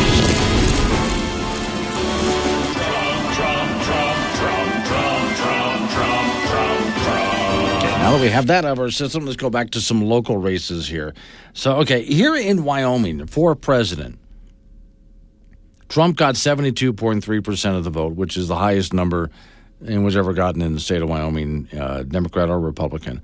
Kamala Harris got 21.6%, and a lot of those votes came from not just Jackson Hole, Cheyenne, Laramie, and the Indian reservations is where a lot of those come from. But even those were mostly red. The only blue dot in Wyoming is Teton County. And then Chase Oliver, Libertarian Party in Wyoming, got 1.6% of the vote. U.S. Senate, John Barrasso, 75.7% of the vote. Scott Morrow got 24.3%. And I think that's only because when a Democrat walks in to vote in Wyoming on Election Day, I have never heard of Scott Morrow. He was certainly welcome on this program to make his case, and I would have let him talk. I would have been very polite to him and let him just go ahead and make his pitch to you. But did you ever hear I never heard a radio commercial or television commercial or so many yard signs for him. I think he got 24.3% of the vote because there was a D by his name, and that's what Democrats will do. House of Representative Harriet Hageman, 71% of the vote. The rest of the vote was Kyle Cameron, another person. Ever heard of him? Didn't think so. 23.4%. Richard Brubaker, Libertarian Party in Wyoming, 3.5%. Jeffrey Haggett, which is the Constitution Party in Wyoming, 2.1%. And again, those two parties, Libertarian and Constitution, I was complaining about them yesterday. They never make a showing. They exist in Wyoming. Have you ever heard of these people? That's their problem. They have no idea how really to get the word out. Now, in the Wyoming House and Senate, I do have a breakdown seat by seat. Now, some of them, big names like big races that we were curious about, like in Laramie County, or in Cheyenne, if you will. There was Sarah Burlingame, Democrat, and Jess Wasserberger, Republican. And Wasserberger's the newcomer. Sarah Burlingame had held the House of Representatives seat before, lost it. My understanding is she moved to a different part of the city to run again, is what I was told anyway. Well, Sarah Burlingame, Democrat, lost, and Jeff Wasserberger, the new guy, got 54.5% of the vote. In general, the Republicans did pick up a couple of seats in the House, but mainly in the state of Wyoming, it's the more conservatives that are taking control. The Wyoming Freedom Caucus now has what's called a simple majority in the Wyoming House of Representatives. Not particularly powerful, but they do have a majority. And those are the ones who, when you elect a Republican for the House or Senate in Wyoming, and when they get there, they vote for bigger government and more spending, which is not what a Republican is supposed to be voting for. Okay, so there's fewer of those guys and more of the people who really are trying to whittle down the size and expense of Wyoming's government. Now, they still have to deal with the Senate, which, again, Freedom Caucus did well in the Senate too. But we also still have Governor Gordon, who is, although he has cut the budget, to be fair to him, has cut the budget quite a bit. Still, though, he's more of the bigger government, bigger spender than a lot of us would like to see. So we'll see what the Freedom Caucus has to do with that, because there's a lot of work to get done. Just because they have the seats doesn't mean they get it done. Now, there's a whole lot of other races across the state of Wyoming. I know. Amendment A. A lot of people keep asking me about Amendment A, and that's that property tax relief amendment. Now, if you're still wondering exactly what that does, the gist of it is it makes another class in your property taxes. So if it's a residence, a home, that's a different class than, let's say, a business, right? That way the House and Senate can go ahead and make a lower rate of property taxes for that. That's the idea anyway, and some people have seen some problems with it. Well, that is now a tool in the toolbox for the Wyoming House and Senate and the governor. But how they use it, or even if they use it, we'll see. And we can still go for other options to solve the property tax problem in Wyoming. I still like the idea of looking into, let's go ahead and get sales tax thing done over having a property tax. I still like that idea and would like to look into it a little bit more. But Amendment A did pass. It's now available for your Wyoming legislators to use if they would like to. Now we got to see, so what do they do with it, if anything at all, because they haven't defined exactly how they would go ahead and categorize. And if they lower your housing tax, do they need to make up the difference by raising taxes on businesses? See, these are questions that are being tossed out, and we don't know the answer to that yet. So there's a lot to unpack here. Don't panic yet. There's a lot to unpack here as far as how your legislators will handle Amendment A. So that's just some of what happened in Wyoming in the House and Senate. Now, there's a lot of local numbers. If you really want to drill down, I know I've hit some of the bigger towns. Like, earlier this morning I was talking about Gillette, Casper, Cheyenne. If you would, here's a good one for you, because I don't have many numbers on small towns right now. And I like going through some of the smallest places in Wyoming so we can take a good look at really what happened what's the bulk of Wyoming, some of the smallest towns out there. Well, those are tough, but I do have one for you. Hang on a second. I'm going to call up some of the numbers. Give me a second to load this up here. Oh, would you open up for me? Here we go. To the tiny town of Chugwater, population 150, Joshua Hopkins is now the mayor of the town. Yeah, he got 61% of the vote. Yeah, that's a whole 43 people voting for him. That's how small the town is. But congratulations. Now I have to call him Your Honor every time I say him. It's Wake Up Wyoming. This show contains sarcasm that some listeners may find disturbing. A sense of humor is advised. Chat with Glenn live on the Wake Up Wyoming app. Doing that for all the Trump supporters out there. Want to hear it one more time? Last time this hour. Ready? All rise. Okay. I know you're feeling good. I know you are. Oh, real quick, once again, let's go over to Liz Cheney's house, see how she's reacting. Oh, her head's exploding. All right, and just so let me get this out of my system. When I first met Liz Cheney, I had a lot of respect for the woman. I really did. Smart woman, very conservative, wanted to get a lot done, very well motivated, a lot of respect and support for that woman in the beginning. And as she was Wyoming's member of the House of Representatives, she did a lot of good for us and even for the country, and voted with Trump almost all of the time, over 90% of the time. After January 6th, something went wrong. I can't explain it to you. I'm not going to try. But my thought was at the time was, hey, Liz, if you've got a problem with Trump, okay, you go for it. But the way you're doing this, for someone I've always seen really make smart decisions, politically especially, this was not smart. What was she doing? January 6th committee, all that kind of stuff. What are you doing, Liz? This is not going to work. All you're going to do is destroy yourself and actually make Trump supporters support him more, which is exactly what happened. Despite all of Liz Cheney's efforts, if you look at what happened,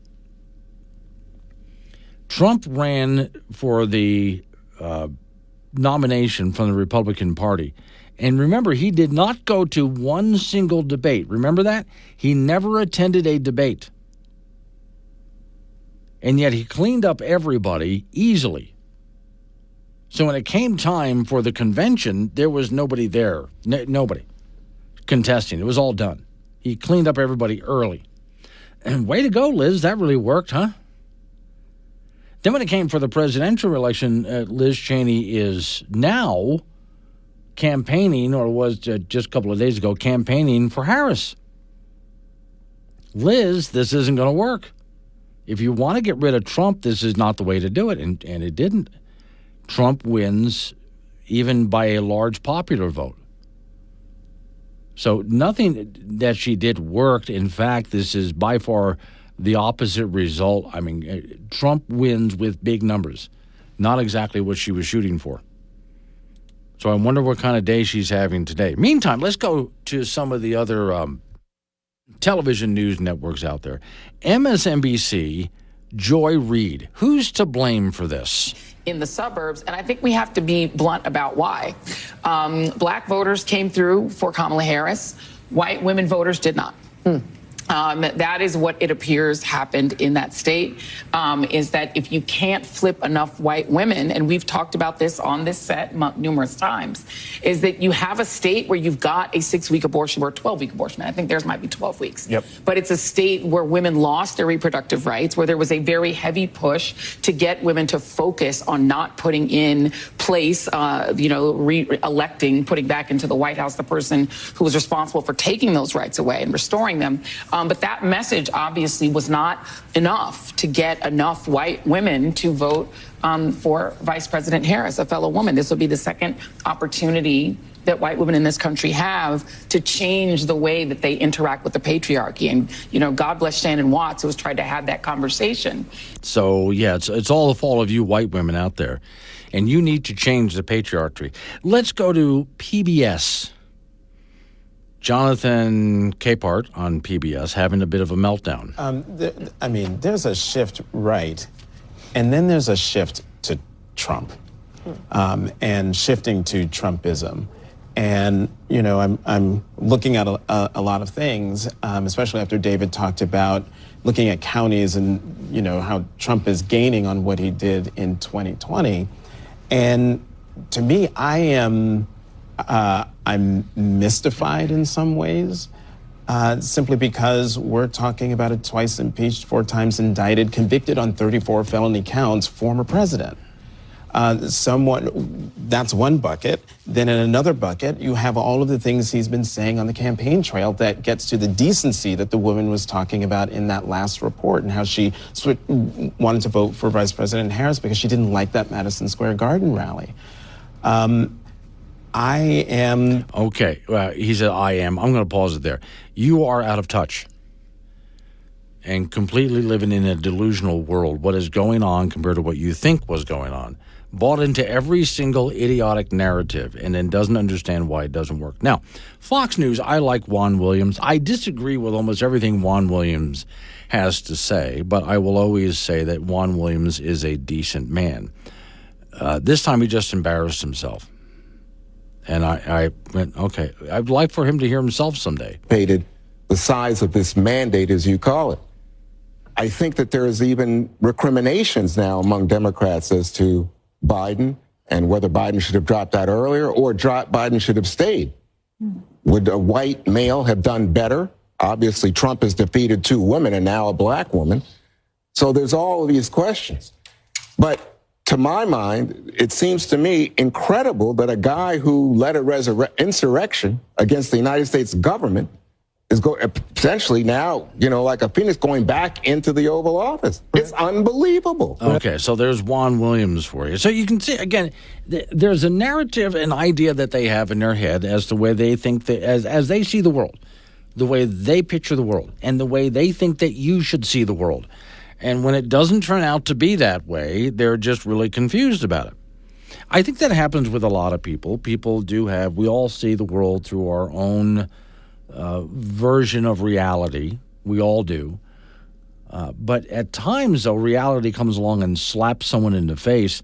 What do you mean it's not like the way I thought it was? Well, let me go to another one for you here. CNN, we'll go back to that, was reluctant, and I talked about this earlier this morning. CNN and MSNBC and AP News did not want to acknowledge Trump's victory.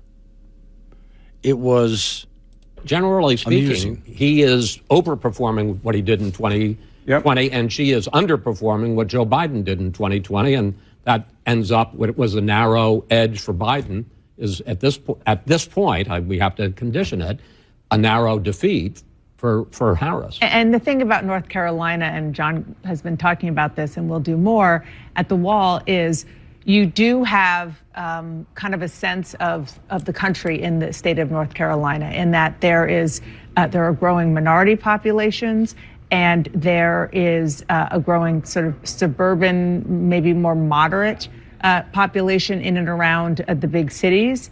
And so that is why the Harris campaign thought, with the dynamics of the country right now, that she would have a better shot.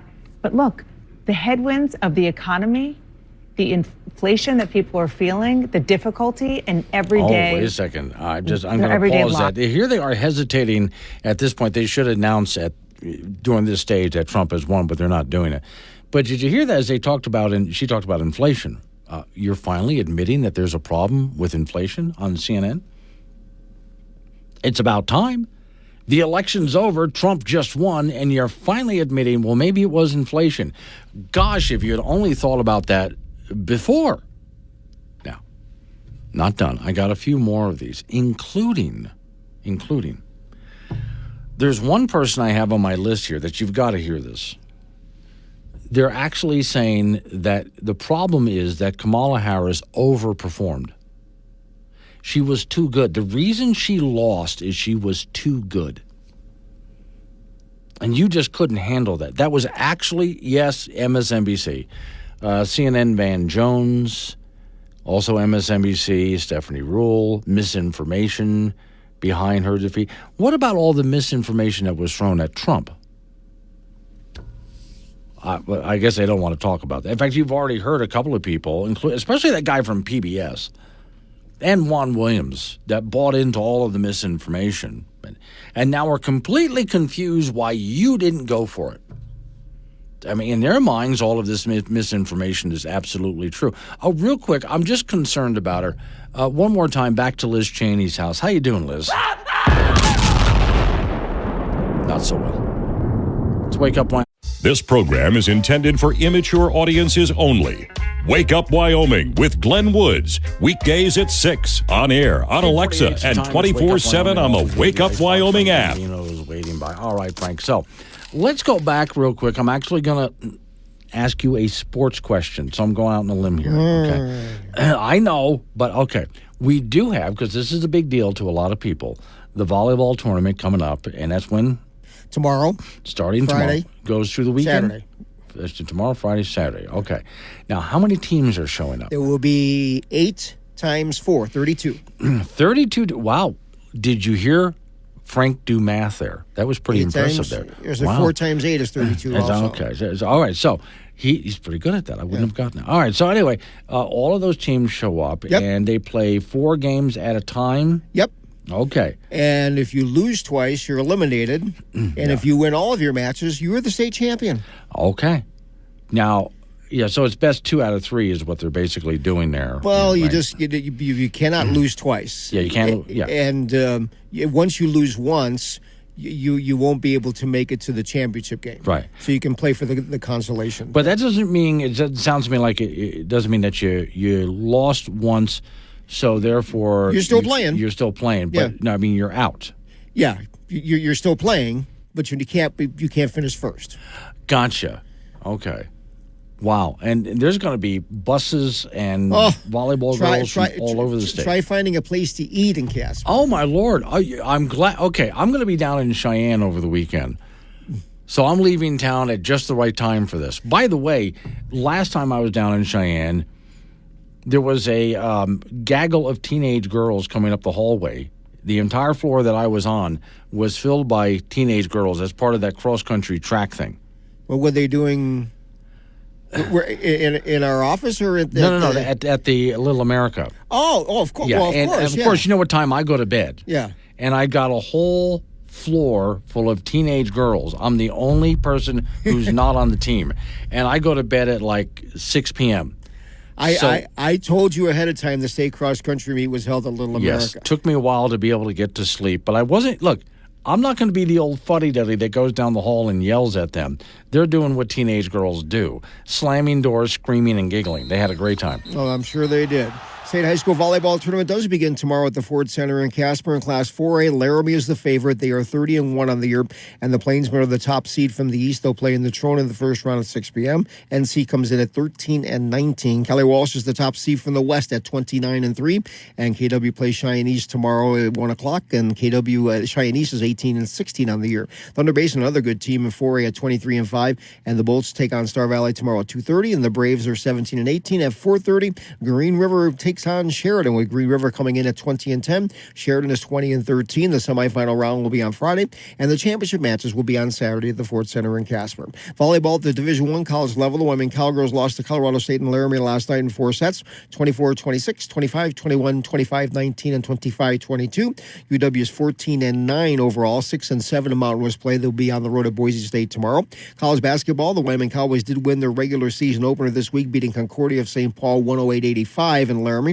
Polk shot a blistering 69% from the floor in the second half and were 10 of 31 from the three-point line and 23 of 29 from the free throw line. They were led by Obi Agbim with 25. They'll host Tennessee State on Sunday. The Wyoming Cowgirls lost at Colorado in Boulder 56-50 this week. The Cowgirls turned the ball over 19 times, and they were 3 of 15 from the three-point line and 9 of 15 from the free throw line. They'll be at BYU on Saturday. Junior college basketball, the Casper College women's team posted a 72-66 road win over Northeastern in Sterling, Colorado. They'll be at Western Nebraska and Scottsbluff on Saturday. Birds are 2-1 on the year after a loss to Utah State Eastern and a win over Snow College. Casper College men 2-0 so far with wins over North Idaho and the Air Force Prep. They'll be in the College of Southern Idaho tournament starting tomorrow. In the National Football League from over the weekend, a few former Wyoming Cowboys made their mark. Buffalo Bills quarterback Josh Allen, 25 of 39 for 235 yards and 3 touchdown passes as the Bills barely beat Miami 30-27. Buffalo is 7-2 on the year. Casper native Logan Wilson had 9 tackles for Cincinnati from his middle linebacker spot in their 41-24 victory over Las Vegas. And New Orleans defensive lineman Carl Granderson with 4 tackles in the Saints' 23-22 loss to Carolina. So remember, the Pokes, as you call them, have the weekend off. Yes, they have the week off. But then it's the boot. The border war. Oh, my God. The big boot. Okay, this is it. So Time. these guys rest, recuperate, then hit the gym. Yeah, and then go bury Colorado State as deep as they can possibly go. Okay. All we ask is just one really good game out of you guys. That's it, really. That's That's it, That's exactly. it. All right, thank you, Frank. Coming up on some... See, I can sound like a sports fan. I can fake it. I can. Oh, yeah, Casper Jack. Did Frank hurt himself with that math? No, but I would have. Coming up on some local business we have to take care of. We're going to roll into news time after that. Then I got a lot more for you in the next hour of the program, Wake Up Wyoming.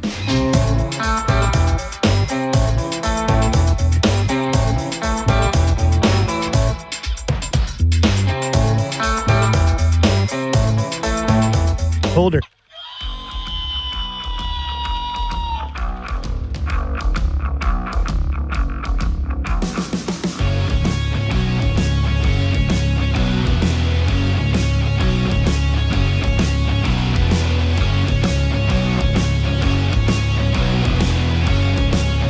Six the time. It's Wake Up Wyoming. My name is Glenn Woods. Thanks for joining me. I know I keep doing this, but just bear with me a few more times. There's a lot of happy people out there. Trump supporters, this is your moment. All rise. Hats off. Heart, hand on your heart. If you got a cup of coffee, you can raise it like it's a salute to the nation. Ready? All together.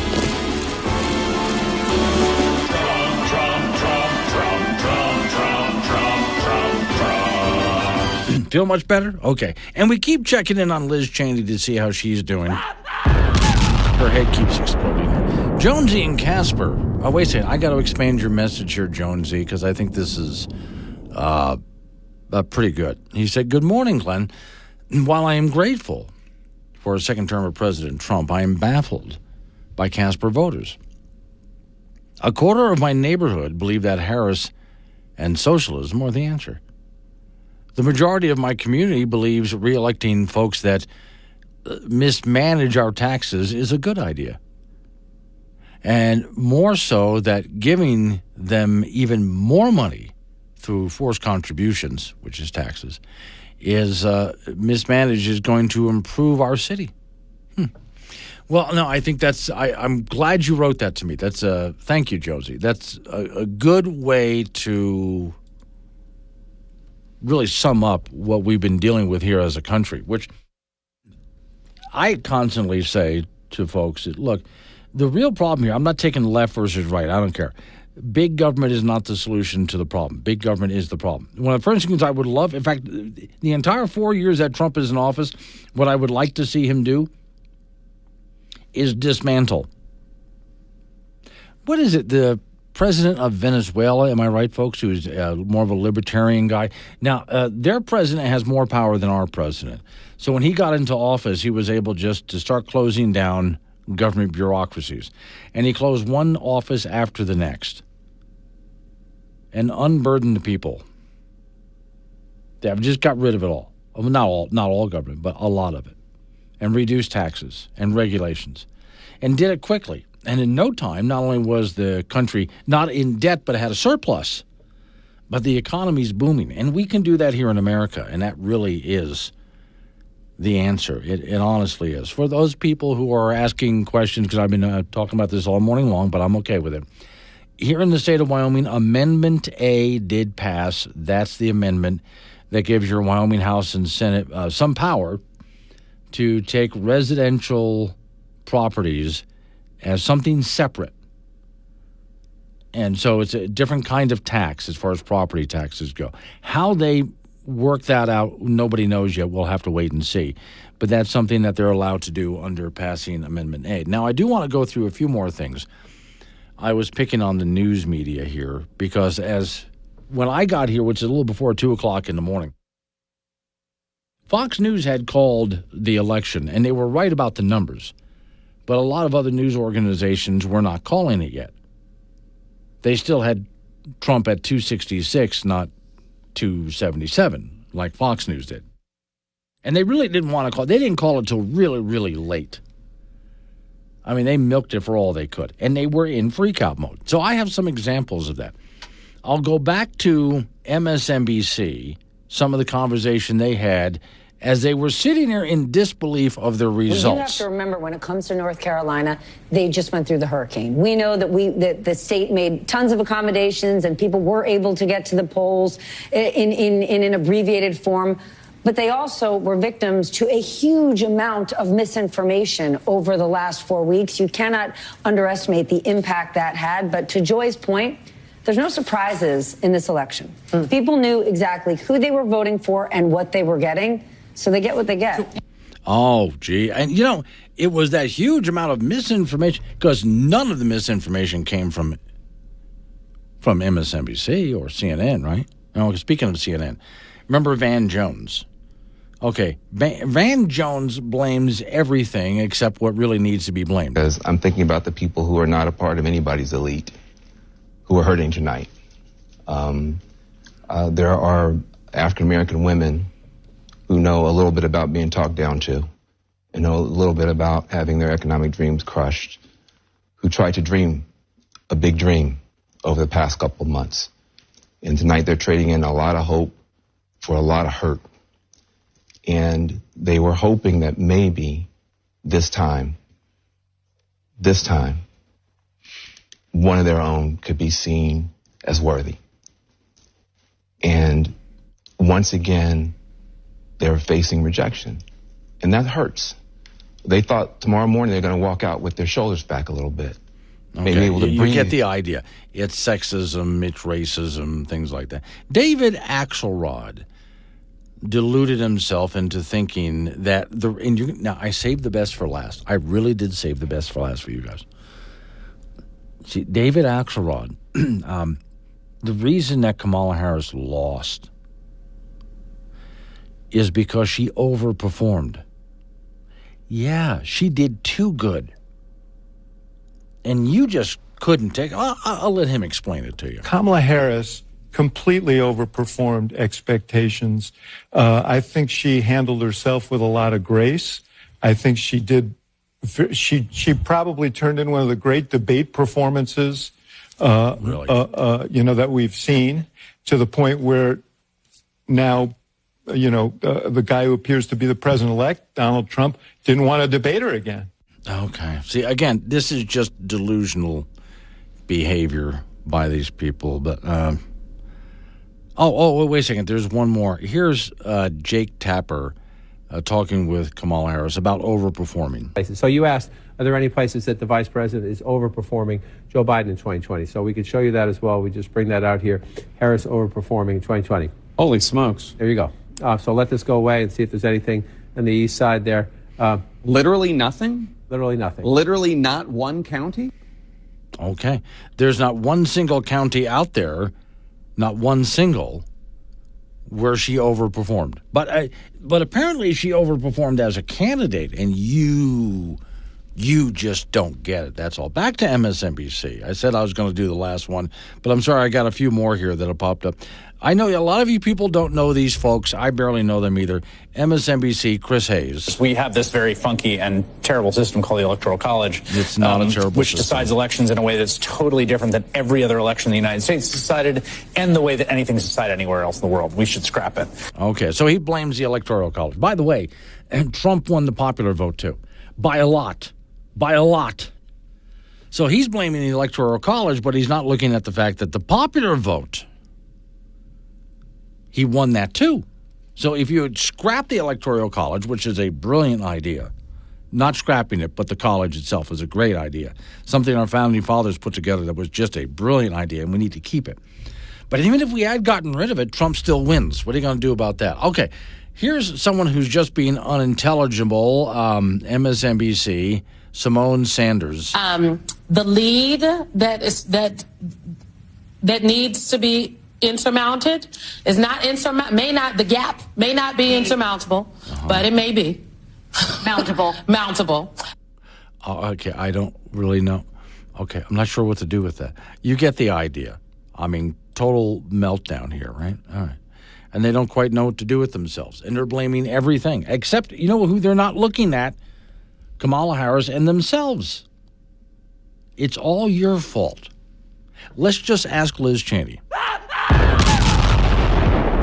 Sorry, her head's still exploding. It's Wake Up Wyoming with Glenn Woods on AM 1030 K2 Radio. Join the show at 888-97-WOODS. 9:20 is the time. It's Wake Up Wyoming. All right, Chet, thank you for doing that.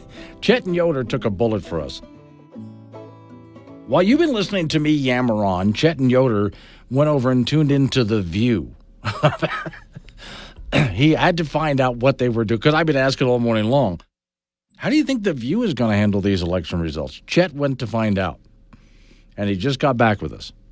He says, oh, man, The View is a mess. Yes, you know what they should have done is called in Dr. Phil to come on The View and counsel those women this morning, because, dear God, it must be really bad. I will later go ahead and look for it. I can't watch the whole View. I can't. But I just can't. But I'll try to catch little bits and pieces. Now, for just a moment, if you're just joining me, I have gone through a lot of Wyoming's election numbers and even, Amendment A and various penny taxes that were offered and things like that. And, of course, the national election results. But let's pause for just a minute. Okay, so we got this, right? This is what you conservatives were looking for. You got it. Now, we'll start with the state of Wyoming.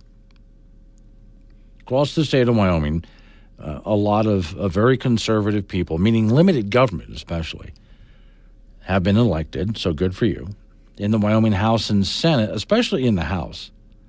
You got the Freedom Caucus, which now has a majority. All right. So let's make sure they do something with this, because oftentimes people get elected into office with all sorts of great promises, and you don't get what you were promised, which is what has screwed the Republican Party in the past. They made all sorts of promises, they got into office and delivered on nothing. What your Freedom Caucus, just to pick an example, has offered you is a smaller government and lower taxes. Because even though Wyoming government has shrunk quite a bit over the years, there's still more that needs to go. And we got to get out of things like carbon sequestration and other garbage like that. There's a lot that needs to be fixed, and here's an opportunity. All right, I'm just saying, here's an opportunity. So for the members of the Freedom Caucus that were elected, congratulations. You were sent there with a job. And for those people who voted for them, to go do that job, keep on them about it. They need to go get this done. Now, next thing I worry about, let's go to a national level. The last time Trump was president, when he first got into office, you conservatives gave the Republicans the House, the Senate, and a president. And the Republicans, as always, could barely get anything done. One of the things you asked them to do is get rid of Obamacare, or as I like to say, Obama-Scare, the Unaffordable Care Act.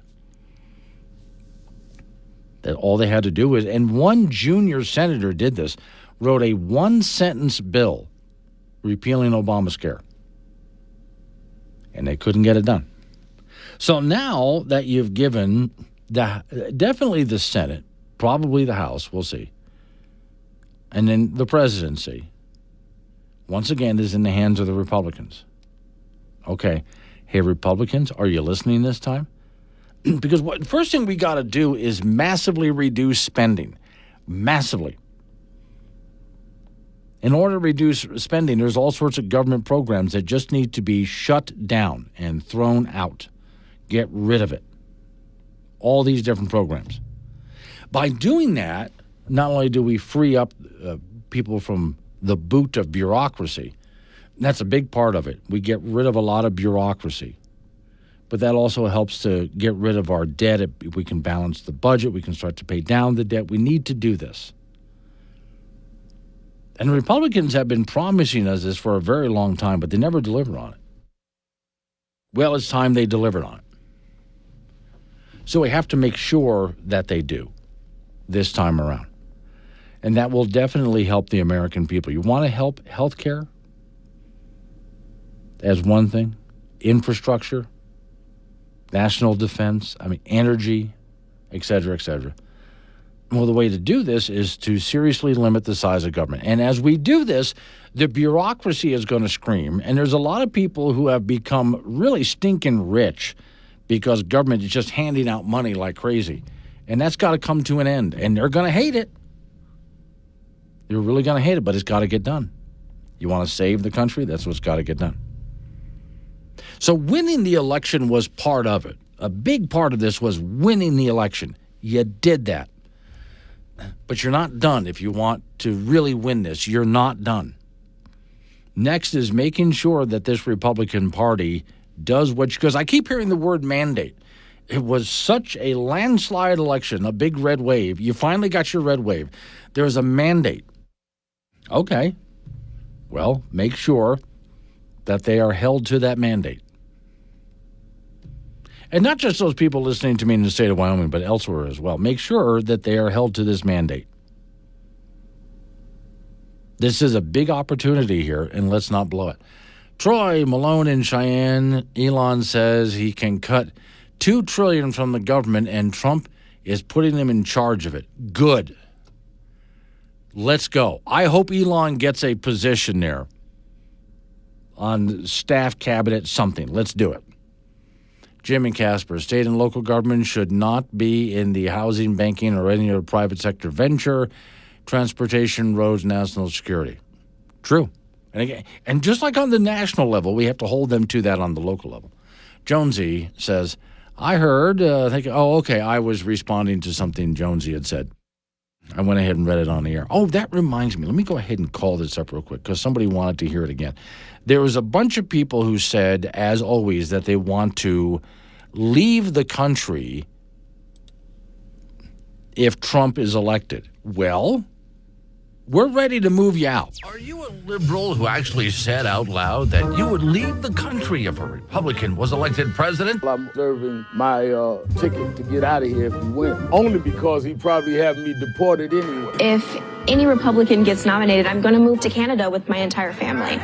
I'm sure you meant elected, not nominated. And you're sure Canada really wants you? Now, I know some of you are saying that you'll move to Canada. Please don't. Well, let it never be said that conservatives are not compassionate, because now a free service brought to you by Taxing the American People will help you move today with Move-A-Lib. With Move-A-Lib, we will arrive at your door the moment that the election is settled. Our fleet of Move-A-Lib professionals are anxious to get your sorry butts out of here immediately. Need more than one truck? Oh, for God's sakes, we'll take care of that for you. No problem. Can't afford a plane ticket? We'll put you on a boat. Just name a country and we'll provide all of the documentation to send you there as quickly as possible. Once you leave, you're not welcome back. And please don't let the screen door hit you on the way out. Call today. 1-800-MOVE-A-LIB. That's 1-800-MOVE-A-LIB. Reserve your moving van before November. Coming up on some local business, that'd be news time. After local news update on the weather forecast, and you and I get back into it again. And I promise as we get into the end of the week, Miss Mary comes back. I'm sorry about the problem with the phone system, but that will get resolved, and we can just go ahead and let you guys get on the air. Vent, celebrate, whatever you want to do. It's Wake Up Wyoming.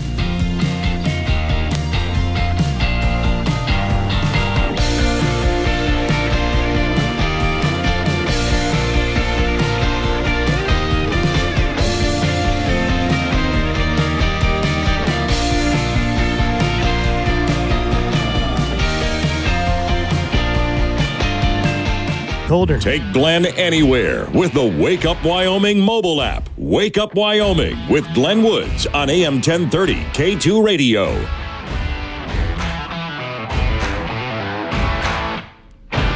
.36 the time. It's Wake Up Wyoming. Let me leave Wyoming for just a bit. I went all the way over to New York City on the ridiculously large television. They put in my studio here. There's a press conference going on in New York City. The New York mayor and a whole bunch of other, city council, other people from New York are really worried with the Trump administration. They have all sorts of crumbling infrastructure problems, as one example. And they are worried that this administration is not going to help them fix it. Well, I'm just tossing that out there. And you in Wyoming, you tell me if I'm wrong about this. Hey, New York, if you have a crumbling infrastructure problem, what the hell? You're New York. You're one of the richest cities on the planet, and you tax people more than any other city that I'm aware of. So with all of that money in New York and all the taxation, and you can't fix your infrastructure, you need the rest of the country to send you money and to fix your infrastructure? How about you fix your own infrastructure? Just one of many things that they said that they're really worried about. Okay, no, go handle your own problems, New York. You definitely have the money to go ahead and do that.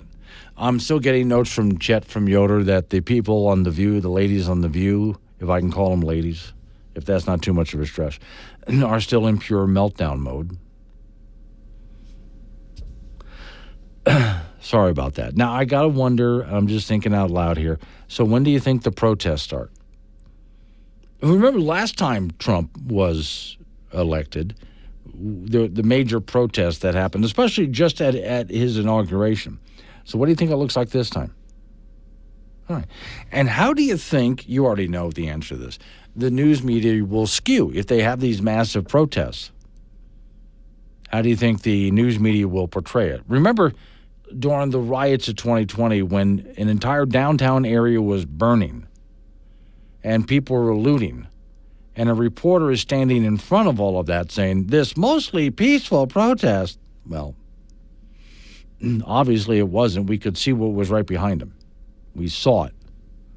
Nothing mostly peaceful about it. So that is a concern of mine as we get into the inauguration, what exactly that's going to look like. Because already the protesters are being brought together. Like with every time the protesters show up, they arrive on buses. It's a group that shows to protest everything, the same people every time, professional protesters. And they're already being brought together. They'll be put on buses. They'll be given places to stay, meals, all that kind of stuff. The signs were probably already pre-made. Or maybe they have some time to make some more signs before Inauguration Day, but they'll have pre-made signs. And I'm sure the news media is already trying to figure out their strategy about what to do every time Trump says or does anything in the White House. Oh, and then while Trump is how long do you think, let's start a timer here, until the first demand for impeachment hits? Well, yeah. Okay, so today is The date is November 6, 2024. So mark a date on your calendar. We start a countdown clock. How long until the first demand for impeachment hits? Now, I'm going to say the first demand for impeachment happens before he's inaugurated. Yeah, that's what I think. I don't know when that would be. I don't know how they plan to do that, but that's what I'm thinking is going to happen. In the meantime, a lot of the things that Democrats have been saying, I wonder, we should throw it back in their face. Like, for example, this will be the end of democracy as we know it. Democracy is dead in America. We're now a dictatorship. Remember that? They told us that. Well, okay. As we go through the years of Trump being president, we just have to keep pointing to when does that happen? And call them out on it. They're going to hate that, but we should do that as well. I'm just trying to think ahead to all of the things that are possibly going to happen in the next few years. The next few years are really going to be explosive and weird, but hopefully better for the nation, especially as if Trump is able to work with the Republicans and is successful at limiting the size of our government and our bureaucracy, getting the burden and boot of government off of us, getting this country back on track. If he's able to work with the Republicans and get this done, I'm hoping the news media, well, they're never going to notice it, but the American people notice it. And remember it when it comes time to vote again. Remember what happened after 8 years of Ronald Reagan. People continued to vote Republican for a while. Unfortunately, we got the Bushes in there that didn't do as good of a job, but you see where I'm going with this. This is a hell of an opportunity that we have here. I'm just hoping, and I'm just really, it's up to us, I think, to make sure that that we just put into office don't blow it. It is really up to us to make sure that the Republican Party doesn't blow it like they've done so many times in the past. Does it sound like I don't have a whole lot of faith? Now, I don't because of their past record, but I'm thinking this time around, let's give it a shot at holding their feet to the fire.